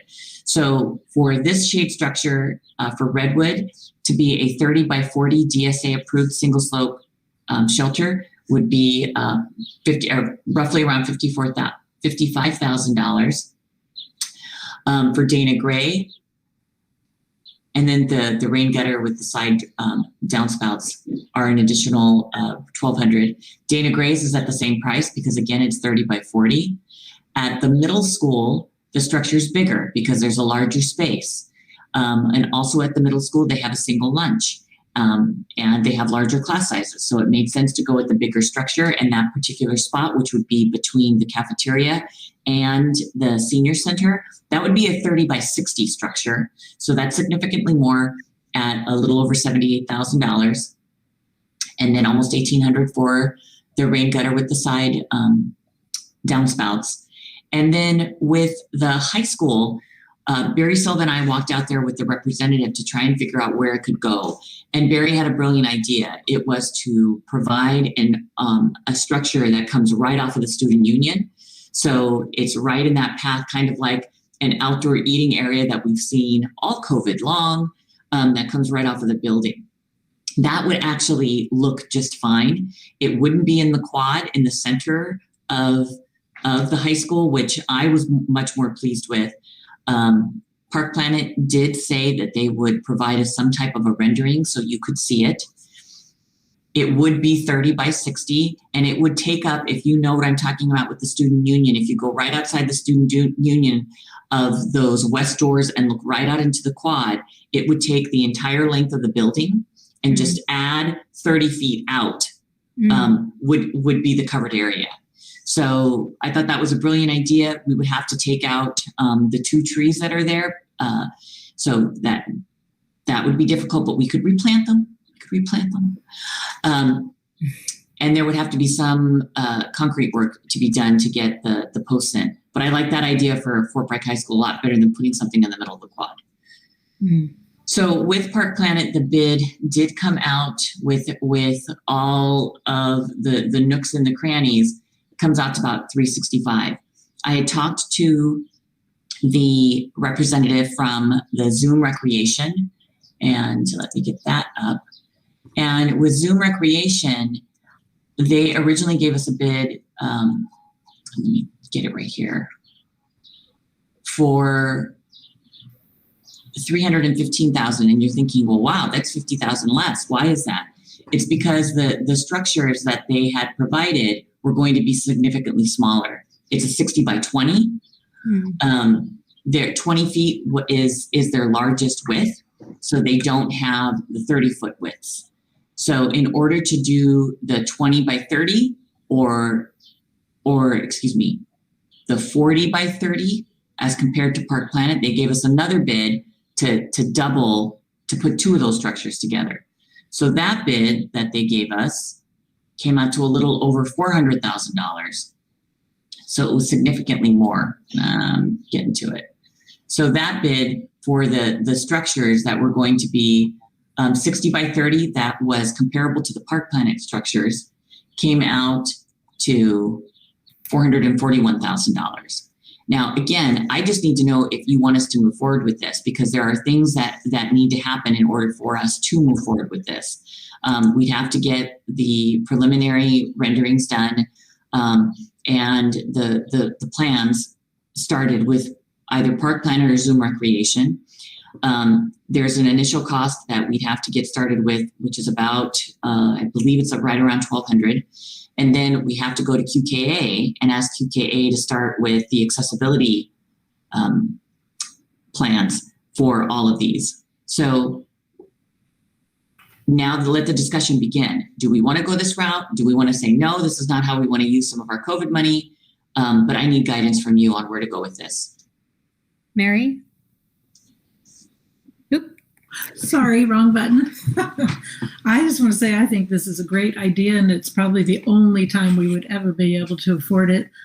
Just the idea of having outdoor classroom space is great. And for the littles, when it's raining or drizzly and there's nowhere to go and they can be, out of the elements, or when it's really hot and some of them are too warm and they're out of the sun and all of it. I think it's a great idea. So I'm all for moving forward. Any other board member comments? Kathy? I'm assuming this has been discussed at ADCO and maybe even some leadership teams. What's the feedback been from the sites? The sites are excited about having some kind of shade structure. They want to know, and it's funny because when we say shade structure, that's what it's called. They're like, we love the sun. Don't give us the shade. It's really a rain structure. It's really an outdoor eating area. ADCO actually the principals walked around with the rep to show the locations. We have space to do this. I think what's exciting about it is that it's not just for lunchtime, but we have to really understand the expense that this is. I would say that about $500,000, and maybe a little bit more than that, because this is subject to steel prices. Until these are made, the bid is not secure. And I'm sure Jerry can talk to you all about what that means with prices of steel right now. So it's incredibly expensive. The other part of this is that we would need to invest in getting some picnic tables. We would need to invest in getting some outdoor furniture with it to go with it. So it's not just looking at this and saying, oh, well, that's great. Installation and everything is going to be $400,000 or $300,000. It's going to be more than that. So just know that it's not necessarily this price and it's a one and done. We will have more expenses with it. But once it's there and it's installed and it's in, we're going to have a structure on each of our campuses, which I think is a big deal. Scott? So to that point, two questions. One is, can we use the same COVID money to buy all those picnic tables and all the stuff for it? And two, once everything's set up, is there any ongoing costs that you foresee with these structures? Like year-over-year costs? I don't know that there might be some minor maintenance. We've also talked to the companies about using galvanized support structures for the poles, which will add about $38,000 to the total cost. But I think it would be well worth the investment, given that we live in a salt factory here on the coast, with metal not being especially fond of that. So the maintenance would mostly be involved in keeping them clean. And yes, I believe that as part of the whole package, we could legitimately justify purchasing the tables and benches that would need to be purchased to go along with this project. Jerry? So I did talk to Barry about a little bit about this today, and yeah, anything we can do to weatherize, because maintenance down the road, having a business that incorporates a number of metal buildings, maintenance is just horrendous after 15 or 20 years. So galvanized frames, galvanized purlins, anything we can do. If we spend another 50 or 100,000 bucks doing that, what it would cost to paint those structures every 5 or 10 years is going to be a lot of money. Right. And does that bid price include labor as well? Is that part of the installation? I'm very excited about the project because, similar with what Mary had said, we'd never be able to afford it. And I know as a parent at the middle school, on rainy days, those kids have nowhere to eat. So I can just see it fulfilling that since they don't have a lunchroom, just for the lunch alone, let alone having it be an outdoor classroom. And I think each site could benefit from it on those. When kids are squirrely and it's kind of rainy out, they'll send the kids out to get some fresh air. Scott, and then Kathy. Thank you. So I just, our conversations around this COVID money have been confusing and sporadic for very good reason. And I'm just wondering, if we do this, are we taking any money away from any of the other ideas that you've come up with or we've discussed that you would be disappointed about or not?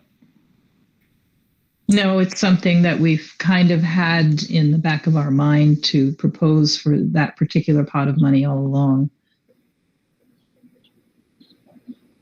And what I like about this, to be quite honest with you, COVID money is one-time money. This really does fulfill a need I believe that we have at all of our sites. It's something that we can do one time. It doesn't eat or breathe. And it fulfills the requirements of some of the ESSER funds. It is providing an outdoor classroom space. It's providing an outdoor eating space. It's loosening the congestion in our lunchroom and spacing our children out. It's putting them out in the fresh air. So I like the idea of doing this with one-time money. We're never going to do it again. We're not going to have $500,000 that we can throw around and say, oh, let's go do this. It's just not going to happen. So we can choose to do it now, or we could say, no, we're not going to do it. But Wendy needs the direction. I need the direction. So either we move forward or we look for another use for this money. Kathy? I just wanted to say that even though the funds are a new thing, this topic has not. I remember being president of Parents Club at Redwood. We did lots of investigating on putting in covered eating area or additional covered, because there's one, I think, or two maybe there. So it's been a discussion for a long time. So I just want to make sure people know that it's not a whim that we're like, oh, we have money. Oh, here's, like this fly by night idea. And to be able to do it at all sites, I think is an amazing thing. And I do support it. So, sorry. Yeah, one last quick alt ed. I know they're not on the list. They're not on the list because we're using bond money to create a new site. So we can't really do anything out at their new site and put a structure out there. And also it would be a waste of funds to put it on their current site. Mm-hmm. The good news with alt ed is that I think there's going to have many opportunities for them to do different things once we get the new site going. So that it is very purposeful that they are not included on this, because it would not be a good use of funds to put it in a temporary place when they're supposed to be in a new place in 3 years. And it's going to take us probably a year. If you decide to do this, it's probably going to be a year before they're actually in, when it's all said and done, because QKA needs to do some work. It still needs to go through DSA. It'll go quickly. And then we have to decide when to let the drills come in and do the pounding and do the work. Well, we don't want to do that in the middle of testing season or something to that effect. So we are going to have to be deliberate on when it happens and do some planning. So our hope is that maybe we can have these in by the following fall of 2022. So Mary? Just really quickly that, and Alt-Ed has a dedicated lunchroom. So they don't have, their kids are never forced to be outside. Whereas I think any of the others, well, Redwood might have room for everybody. I don't think they do though. I think everybody needs some outdoor area, but they are pretty well covered. Thank you.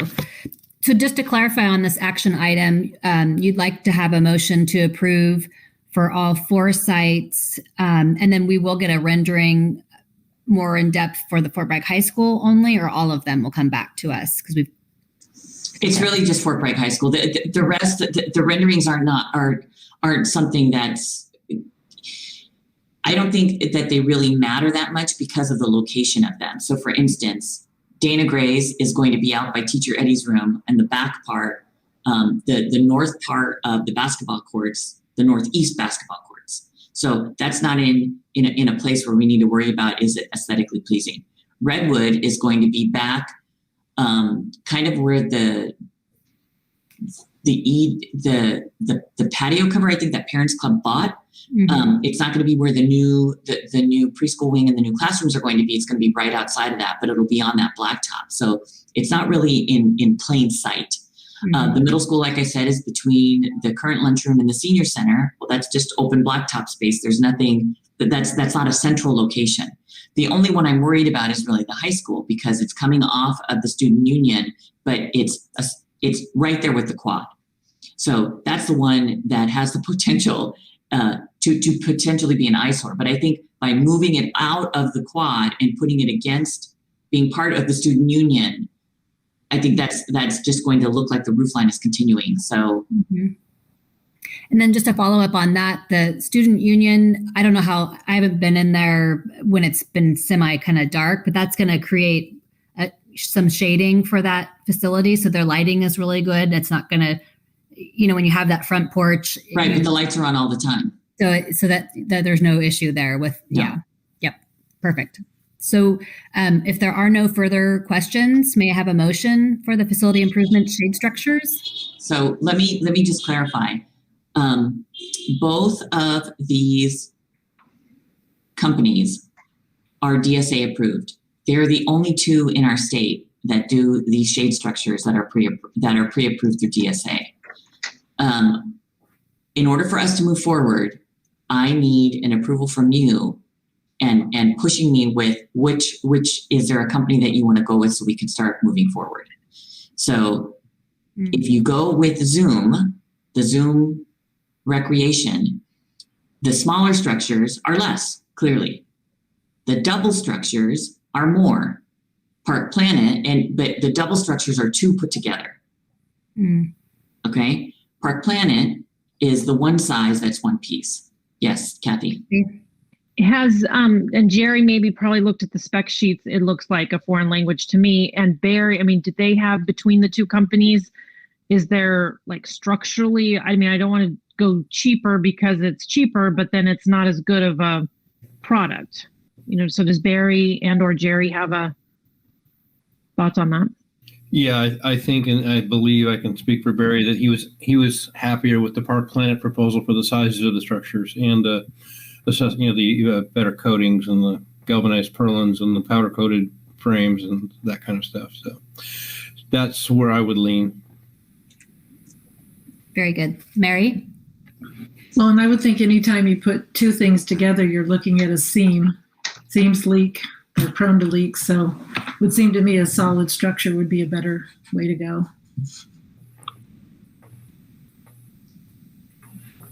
So that's conflicting then, because that's Park Planet's going to be, no. Park Planet is the solid There's structure. One. Okay, gotcha. Yeah. Very good. Clarify that. Is there further discussion or is there a motion?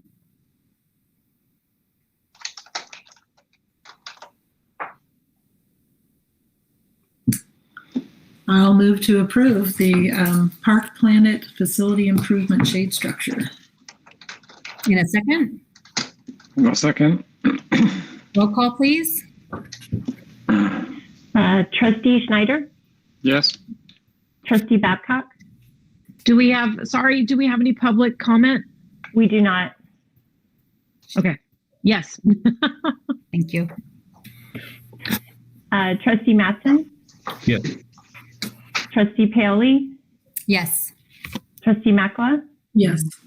Thank you. Motion carries. Thank you.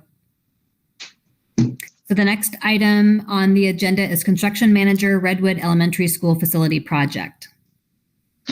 So as it mentions in your packet, there are a number of areas where nobody here has the expertise to really do them effectively or efficiently. So it's a really good idea to hire a construction manager for this project to help us with jump through all the hoops and make sure that we don't miss any. And we sent out proposals to 3 different firms who work frequently in this area and who have experience with QKA. We only received response from one of them. Well, that's not entirely true. We received response from a second one who said they were just too overwhelmed and couldn't possibly take on another project. I don't believe we heard anything from the third one, and we did receive a proposal from the organization you have in the packet, Alameda Architects. And we've done some digging into their work. QKA has worked with them before. Barry talked to them recently to make sure that they did have the capacity to work with us, that they weren't going to be overwhelming themselves. And it sounds like they're working on 2 other projects on the coast right now, so they would definitely be in the area and available. And we also will be making it very clear to them that we will set a level of expectation for communicating with us prior to the approval of any change orders. So in talking to them, it is our prerogative to determine a level. And once we get to that point, we don't have to do that now, but we will probably come back to you to see what level of change order you're comfortable with without coming back to you first. I mean, there will be times where there might not be time to, and there will be a lot of little things, but with the new construction that this is focusing on right now, there shouldn't be a whole lot because you're not going to open a wall and find something. So the probability of a change order is slightly smaller with a new construction than with a renovation. Okay, thank you. So I just want to mention that there were some great reference letters of support from other schools that have used them recently and within a few years. So that was really helpful. Does anyone have any questions for Wendy? Scott? So the title on the agenda specifically says the Redwood Elementary project, but the proposal is for also the alt ed campus. So this is for all 3 phases, I'm assuming, not just Redwood. Right. Okay. Just clarifying. Yeah, sorry. No, that's all right. Scott, sorry, Jerry. So having gone through this on the high school, we had a situation where the superintendent decided to retire and our FMOT person retired at the beginning of the project, and we brought a company on to do a similar job. And I didn't feel, and I don't think the rest of the board felt, that they were being prudent enough in watching our dollars. Mm. And I talked to Wendy about that a little bit today. And, I'd like to just stress that it's great that they get along with everybody, and I'm sure they're more than qualified, but, that it's not a blank check, that they really need to stretch our dollars as far as they can go, because I think they could have done it. It was just overwhelming on the high school the way it all turned out, and it's fine. But we're at the beginning of this, and we can have some control over trying to make that point. So that would be my exactly. And like I said, once we start getting into the nitty gritty, we will come back to the board with your assessment of at what level you would like to have any change orders come back to you prior to their enactment.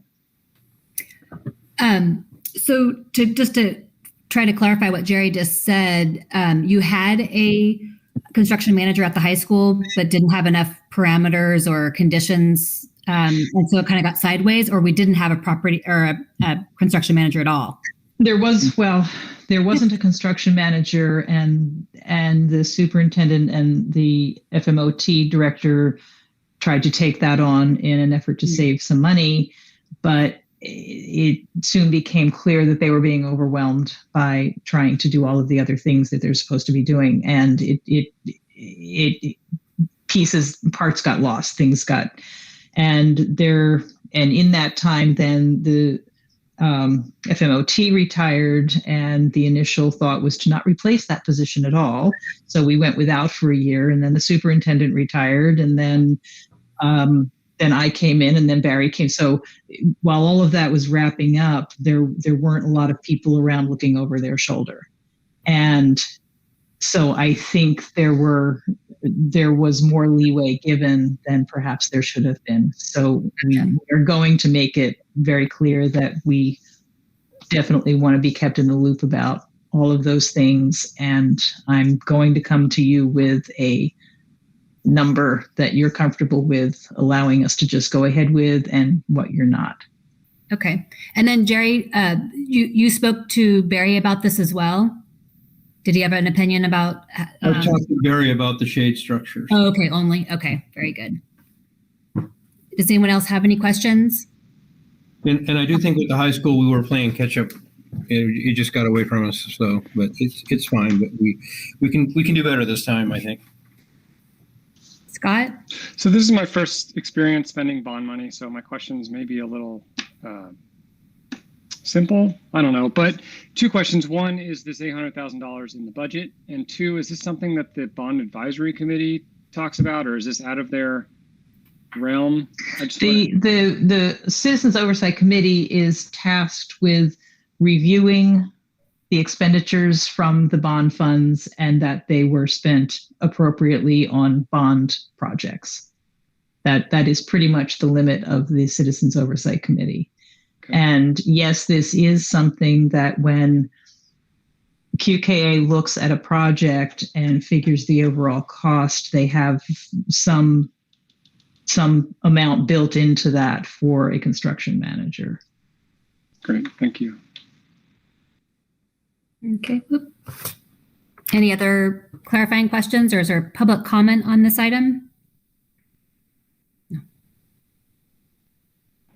There's no public comment at this time. Thank you. May I have a motion, or do we need to table this? I think we need to move ahead with it. We just need to be clear about what our expectations are, and I think we will be. So I'll make a motion that we approve item 5.3, construction manager for the Redwood Elementary School facility project.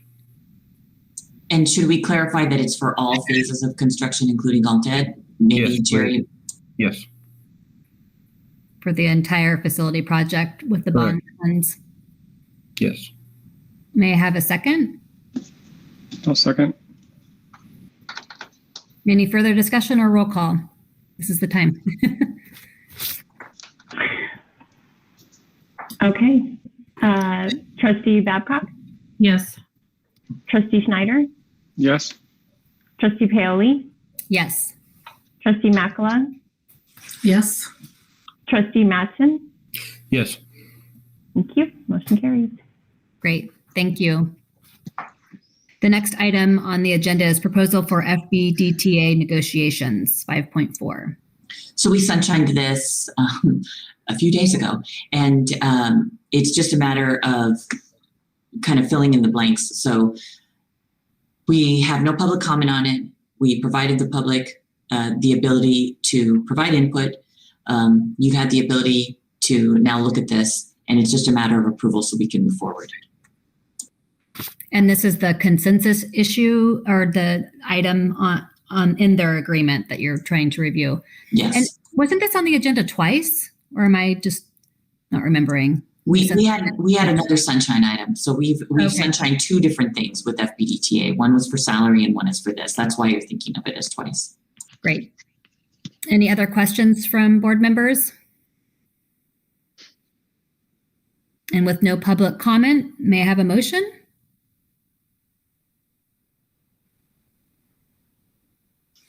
Mary, and then go ahead, Kathy. Kathy, go ahead. Oh, I could have seconded.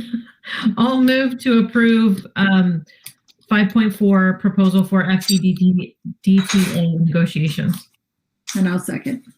Thank you. Roll call, please. Trustee Matson? Yes. Trustee Schneider? Yes. Trustee Paoli? Yes. Trustee Babcock? Yes. Trustee Makala? Yes. Thank you. Motion carries. The next item is Memorandum of Understanding, also known as MOU, Mendocino Coast Recreation and Parks District, MCRPD, 2021-22. And Wendy, are you presenting, or Becky? Okay. So this is a pretty straightforward MOU with the MCOE. It's for our after school program.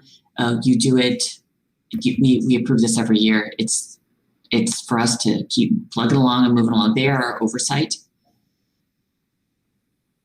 And are there any changes that we should know about, or everything's just the same as the prior year? There are no changes. No new sections. Okay. Does anyone have any clarifying questions, or is there any public comment? There is no public comment. Seeing no questions, may I have a motion? I'll make a motion. We approve memorandum of understanding MCRPD for 21-22, item 5.5. And a second? I'll second. Thank you. Motion, or roll call, please. Trustee Makla, Yes. Trustee Matson, Yes. Trustee Paoli, Yes. Trustee Schneider, Yes. and Trustee Babcock. Yes. Thank you. Motion carries. Thank you. And moving on to the next item is contract for professional development services with Kelly Smith. So we've been working with Kelly Smith for the last 4 years, and we want to continue working with her. We are expanding her services, so we haven't had a contract this large, which is why we're bringing it to you for your approval. It's for doing more days with her, essentially. She's been hugely influential at our sites for many different components of professional development. She's been working with the middle school this whole year on writing and writing across the curriculum. She's going to be working with our instructional coaches over the summer to help train them in the coaching cycle and the coaching model.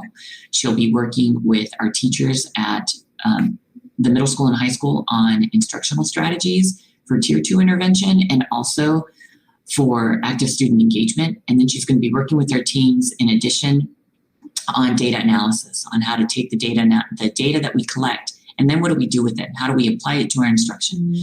What I appreciate about Kelly is that she has a broader understanding of our district and how our teachers work, and the strengths that we have, the weaknesses that we need to shore up. So we're bringing this before you because it's a pretty large contract.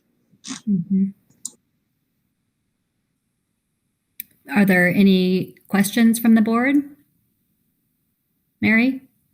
I don't have a question, but I was fortunate enough to spend a day with Kelly and the group, I think from Lake County, that toured the school, and we went class to class. And I have to tell you, I was so impressed with her. I would say that was probably the best PD I've ever engaged in, and I've been in a lot. And she's amazing. I mean, she is worth every penny. So I'm a yes. Very good. Scott? So 2 questions. One, it looks like we get her for 60 days over the 21-22 year. Is that correct? Yes. And then did you upload the scope of work, or is it because it referenced, but I didn't see it? Maybe I missed it. You're muted, Becky. I love it. I think we should all get bumper stickers. You're muted. I can share it with you, Scott. It's let me grab it. Okay. And while you're looking for that, these will be COVID dollars that we're using to fund this contract? Yes, for probably all of it, if not all of it. Because she's going to be focusing on helping teachers, like Becky said, with the Tier 2 interventions and being able to analyze the data that we're going to be flooded with when kids finally come back, and helping them understand how to not only interpret it, but how to then move forward once they've interpreted it. And I believe I had, well before the pandemic, there's a checklist that I believe I went in at the middle school and was able to see some of the tools that she uses, and it was really helpful. And I know that the admin support this, and from Mary's comment, I hope that staff also find it very helpful, but I really don't know that. So that's, if there's anyone has any input on that it's receptive for everyone.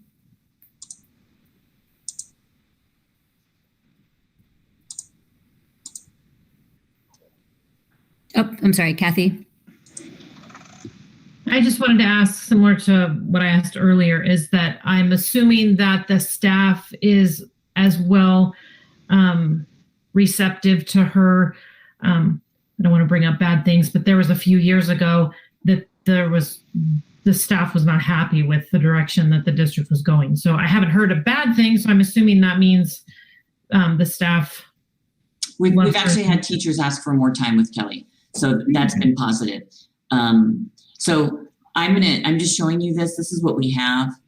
Scott, you asked about this. This is the attachment. So I will make sure that this gets shared with Renee, and we will upload it into the minutes, and I will email it to all of you.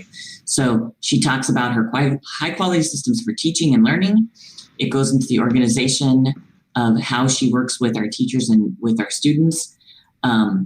The TOSA is the teacher on special assignment. They're our instructional coaches. She's going to be spending some days with our TOSAs to make sure that they are also moving the work forward in our elementary side. So this will be the first year that Kelly is going to be dipping a toe into our elementaries, which I'm thrilled with.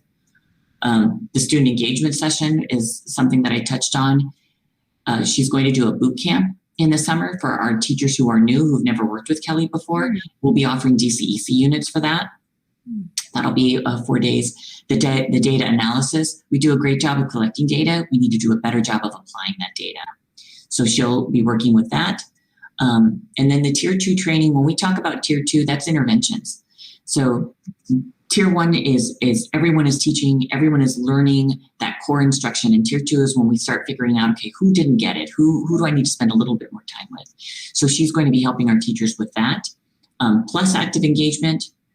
And then it continues with tier 2 plus differentiation.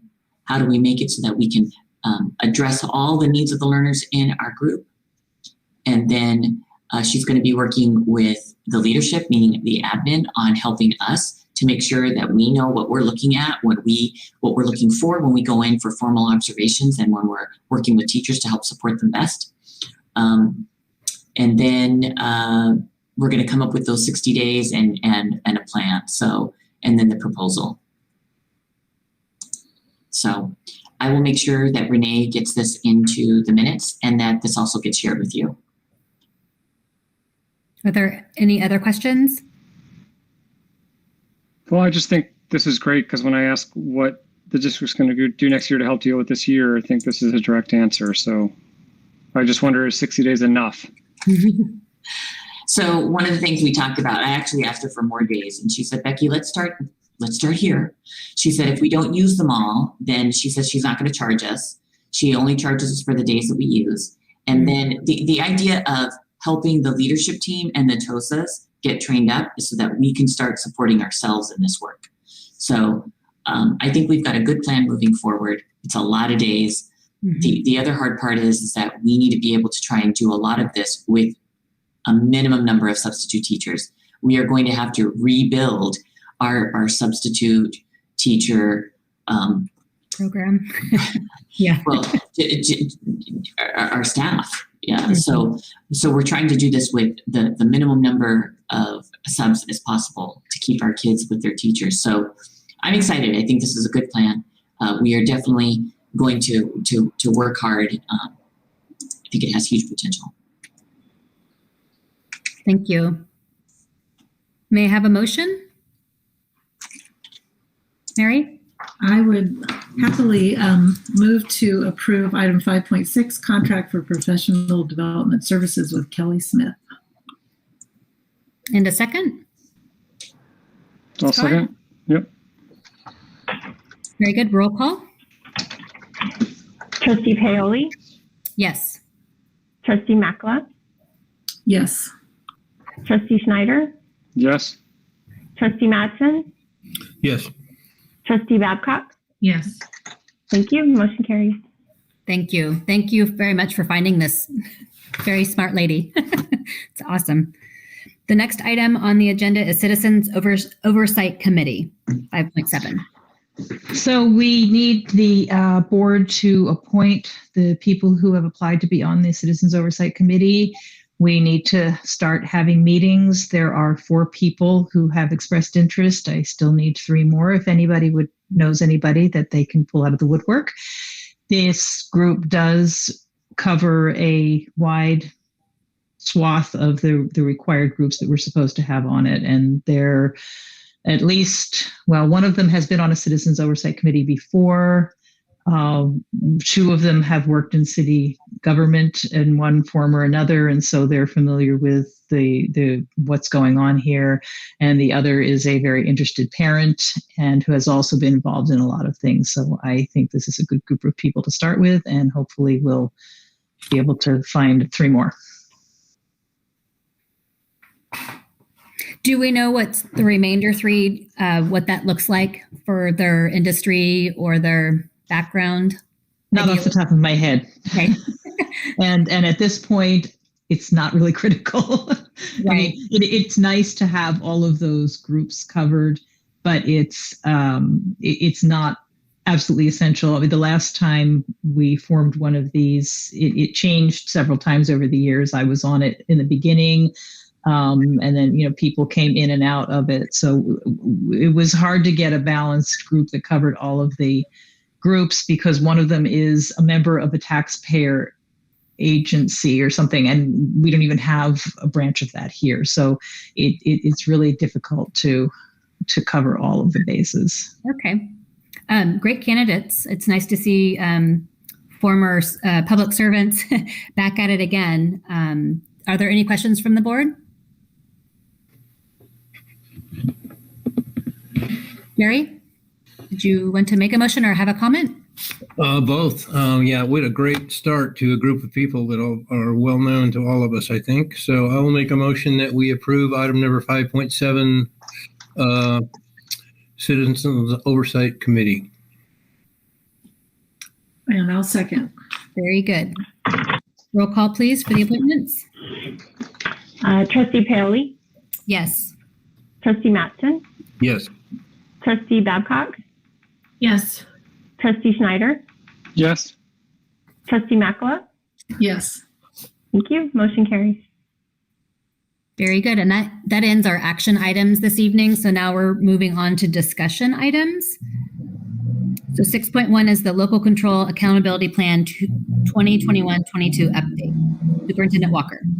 So this is the first read of the LCAP. So we took all of the LCAP input, all of the meetings, brought it together, looked at our former LCAP, what was going well, what was not going so well, how can we refocus our LCAP so it's more targeted. Really looking at our supplemental and concentration dollars, building from the ground up. What are the needs? How can we address that? And restructuring what we do. So this LCAP hopefully starts moving us in that direction. What you will see in this LCAP are our 3 goals addressed, the same 3 goals as they were in previous years. We were supposed to have a new 3-year LCAP prior to COVID. Well, COVID kind of did a number on that. And so I believe our 3 goals are still very solid.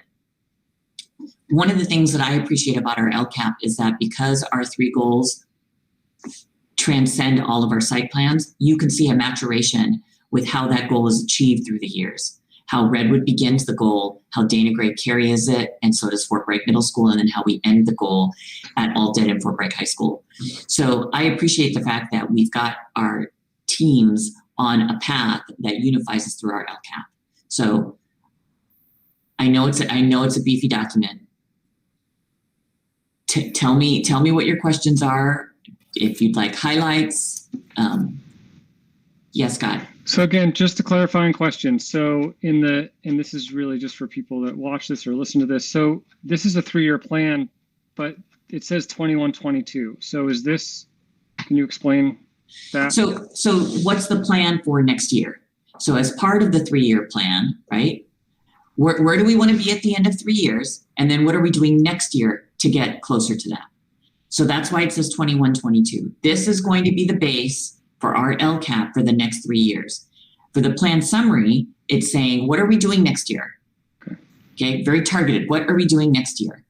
And so what you will see are all the things that we're doing for next year. When we talk about goal one of increasing college and career readiness, that really takes you on a journey on how we start talking about careers and college at Redwood and take us all the way up to the high school. You'll see our data. I think we do a little bit better job in this LCAP looking at data. Our data in the last LCAP, we kind of threw a lot of things at the wall to see what would stick. Now we're looking at data that's very meaningful and purposeful. We knew that we had some hiccups from the last LCAP. I'm hoping that this one will address that.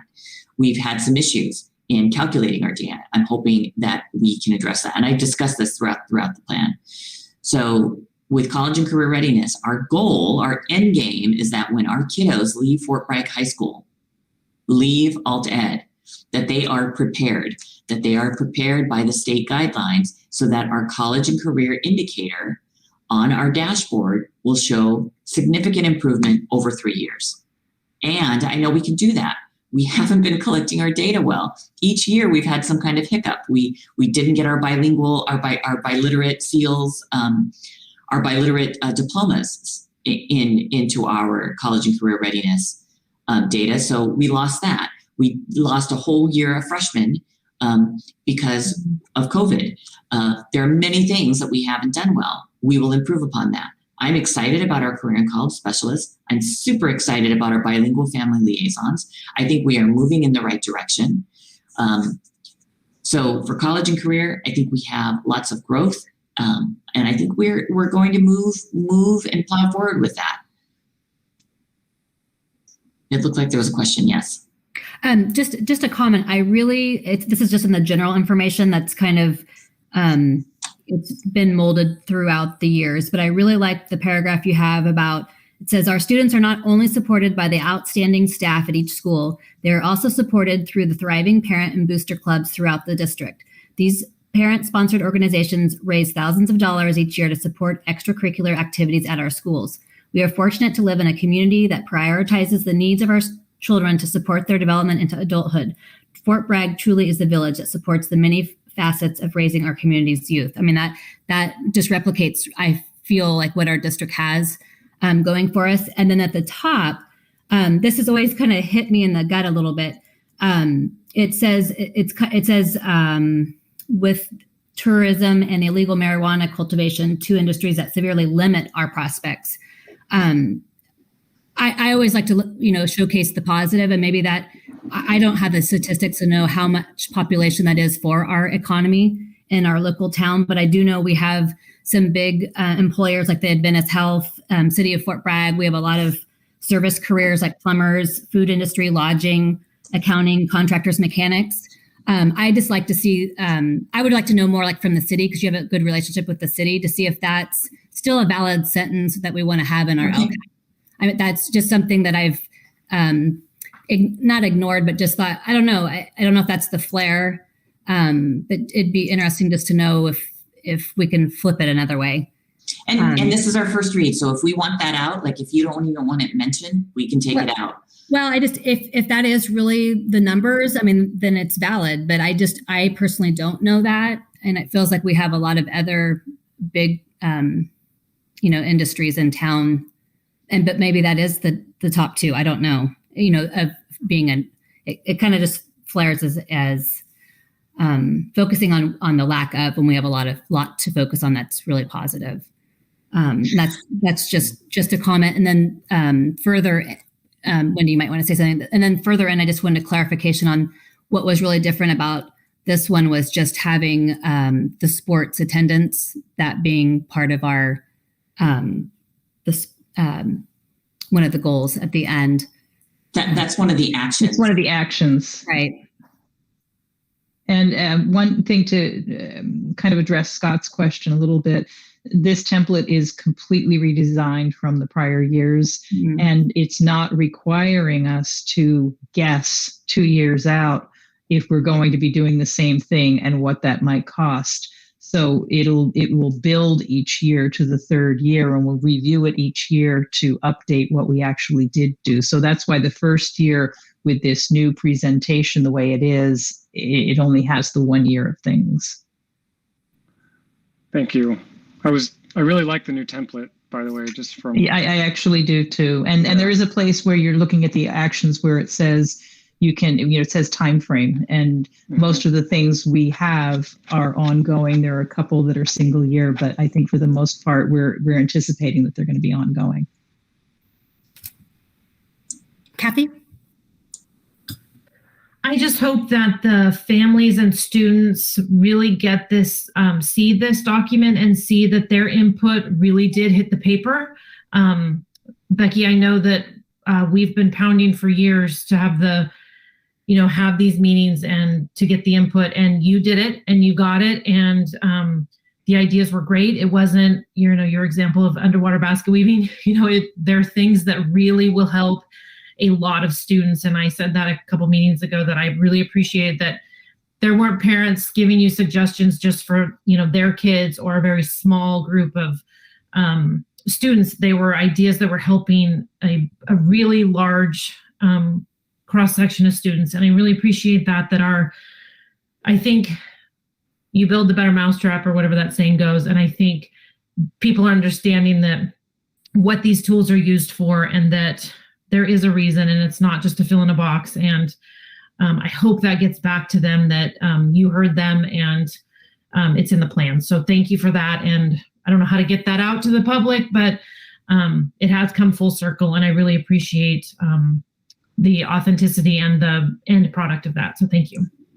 And let me just kind of share a couple of elephants in the room and glaring things that are in here. So I had a discussion with a few parents, because they said, well, where are we with, garden and art and some of the things that used to be in the LCAP?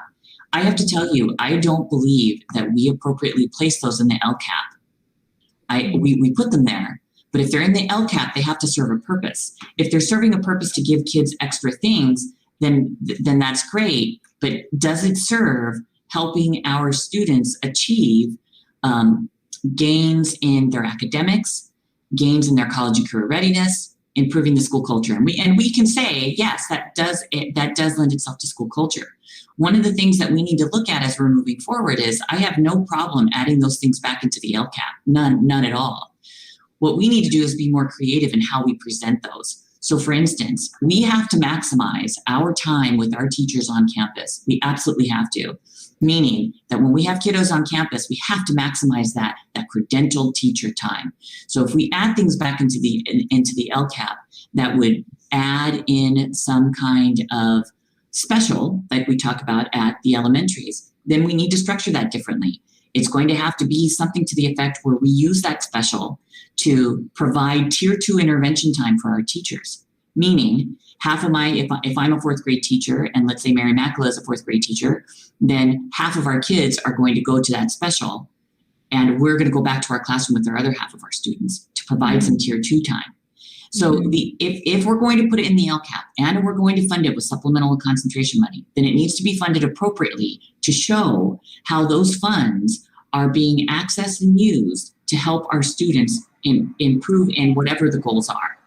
So I want to make sure that our parents know that we aren't abandoning these things. Next year for garden at Redwood and Dana Gray, Iris Hemmings, our wonderful gardener, is going to be working with Julie Castillo to make sure that there are garden activities set up for the grade levels, and our teachers can bring their class in and do those with them. Our teachers can also team up with each other so that they can have half of their kids go with the teacher, and one teacher can take the other half. So we could do lots of things a little bit differently. We added in the athletics component for our LCAP because we want to get our parents more involved with their kids. We are now 80% socioeconomically disadvantaged. And sometimes that gate money is a barrier to getting families involved and watching their kids play sports. So that's why you see some of these new things in the LCAP. Wendy's been pushing me for years, saying we need to build this from the ground up. But in building it from the ground up, we have to ask why that expense was in there and how it was justified given the goals that we have and the metrics that we're using to measure. So thank you for clarifying that. And also next year, if for some reason one of these ideas we don't have an action or a goal that's met, it can be kind of adjusted with if we obtain the right data.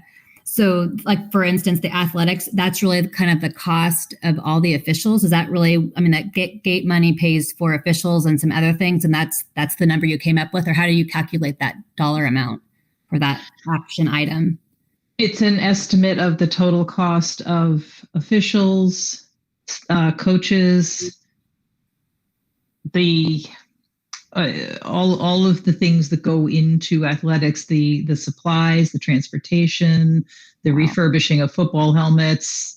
It's all in there. Okay, thank you. Board members, do you have a comment? Any other comments? Mary? I just wanted to say, and I wanted to add to what Kathy said, that I totally agree. And the meetings this year I thought were really great. The parents had great ideas. Becky, the whole program was really well done. And the beauty of the LCAP, I think, is that not only is it a place where we can do some budgeting, but it's our goals are leading us to our vision, and we have actions to support it each year that we can revisit each year and change as we go. Obviously, this year is heavy on, the SEL and helping kids come back, to bring them back from the learning losses. So I just, I think you did a great job, and it's a great document, I think, for helping us move toward our vision and mission. Great. Are there any other comments, Scott? So it's a great document, and I like the summary, the highlights at the top. I think the reality is that most people will never see this document, which makes me think that it'd be good to think about some sort of marketing piece that had some of the highlights. We included some of the activities that may not officially be in the LCAP, but things like gardening, doubling the ag program, things like that people want to know are happening and that support some of these goals. Maybe not on a, again, maybe they're literally not in the LCAP, but I think it'd be great to try and get this out to families so they know all of the variety of things that the district is doing to support their kids. I mean, I'd say most families, their parents send their kids to school and they come back, and sometimes they learn something. Most of the time they say they don't. And they have no idea about all these supplemental programs and all the support and all the work that's going on both in front of and behind the scenes to create a successful program. And it'd be good to think about how to get these highlights out there so that people were aware of what's going on. And if they did have input in the future, could even provide that the next time we have a go around of meetings. Well, and this is a discussion piece, so we do have time to get more public input. I don't know if this is will this be on the June 17th meeting or the 20? The 17th is the public hearing, and then the 23rd, I believe, is the adoption. Very good. I agree. I love the total expenditure table. If you really were just a numbers person and wanted to have a quick little, even if page 43 went out, 43 of 49, it's very clear, where the direction is, where the actions are, where the goals are. It is a really good template. And Becky, thank you so much for massaging all the language, because it really has been clear what the focus has been for the district, and especially with having it the same night, the first read with the school plans, it really does give you a great understanding of all the, on the ground, all the work that the staff is doing to try to help increase all students' achievement. So thank you very much. So what you can expect from us, sorry, Mary, what you can expect from us is that in January, you'll get a mid-year report from us. So when you do your SARTs, we're going to come back and we're going to revisit the school plans. What's happening? Here are the actions you said you were going to do this year. Now let's give the school board and the public a report on what's been happening. Have you been able to do it? Have you not been able to do it? And that's going to be the first step in us preparing for the next year's LCAP. So look for that mid-year report in January. Once you approve the LCAP and we have the document off to NCOE. We'll be working with DTS to come up with that 1-page infographic that we have that we can get out to folks. And we'll make sure that we have that in Spanish as well. Great idea. That was my question, to see if this had that same condensed version, because I don't think any parent's going to read 49 pages. It's pretty good, but maybe some. And this is just a question for the LLI program, the Leveled Literacy Intervention. That program you purchased for 3 years, is that right? Or no, is that just a 1-year cost? Or what's the commitment for that contract? I thought it was 3, but. So LLI is purchased. We have it. Right.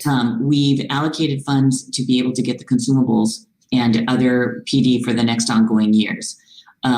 So it's not really a subscription-based program. It's a program that you buy, and then you could update it. So it's physical, tangible commodity that we're going to be able to keep for years. Okay, that's great. We're going to have to reinvest in some of the books. They're small and kiddos use them, and but not at the cost that the initial program will be. And there's no digital platform of this program or curriculum? So there are some digital resources, but really when you're having your teachers work with kids on teaching to read, the intervention teacher is right there with only 3 students. And so listening to the kiddos read and they do the lesson every day. They meet every day without fail. There is no, we're going to take a break today. Kids are in the LLI program. It is pretty regimented. And the goal is that after 12 weeks, that kiddos are moving up at least 1 or 2 levels in their reading so they can return to their classroom. So the reason we went after this program was because, number one, the Fountas and Pinnell, they're the leaders in literacy. They just are. And we looked at this several years ago, but we couldn't afford it. I mean, it's an expensive program. And so look at how much we've spent. And it's really K-5, and we're adding in the middle school, but the middle school is not the lion's share of this expense. It's really K-5. So we haven't been able to afford it. If there's a silver lining for COVID, it's being able to get something like this because it is research-based.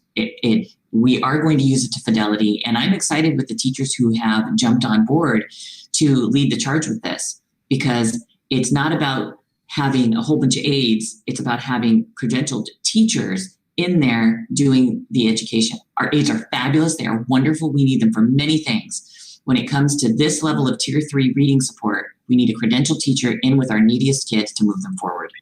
Very exciting. Thank you. And it also includes a classroom library that starts at somewhere below that grade level and expands to beyond that grade level. So the students have a library full of books that are tailored towards the learning they've been doing that they will find interesting at their level. Great. So each classroom is going to have about 150 books. Wow. Every K-5 classroom, including TK, and our humanities classes at Fort Bragg Middle School. So lots of good things are coming from this. It's actually a very exciting to embroach what we're heading into in the fall. So thank you for researching and finding all these programs. So June 17th will be our date for public hearing. So there'll be further opportunity to comment and further public input. Are there any more discussion? Otherwise, we'll move on to the last discussion item on the agenda. Seeing none, we'll move on to the board self-evaluation tool. And I believe Trustee Babcock and Schneider will you be able to present this for a discussion and see if we're ready to put this on action in another meeting? Kathy, do you want me to share it from my computer? Sure. The public probably doesn't care what it says, but so just so the public does know what we do is that every year we evaluate our efficiency. And this document was created from the CSBA, which is the California School Boards Association. I don't think that has the changes. That's the draft. That's weird. Or maybe when Renee got it, it just merged them all. I don't know. I'm not really good with Google. It took me forever just to figure out follow So Scott's Renee, comments. the link you sent has the changes tracked. So Yes. Yeah. So that's what I'm looking at. If you click on the agenda, you see it, but I didn't see it in the folder. So if you click You on want me to present that? No, it's because it's a Google Doc. The comments you can't save it as a PDF and keep the keep the comments. So I can certainly pull that up on the screen if you want it. Well, it's just whether if the board is, it's our self-evaluation. So if the board is okay with what they saw in the document, then we just have to say, yes, we're good with it. So when we did this in January, there was always a little confusion with some of the wording.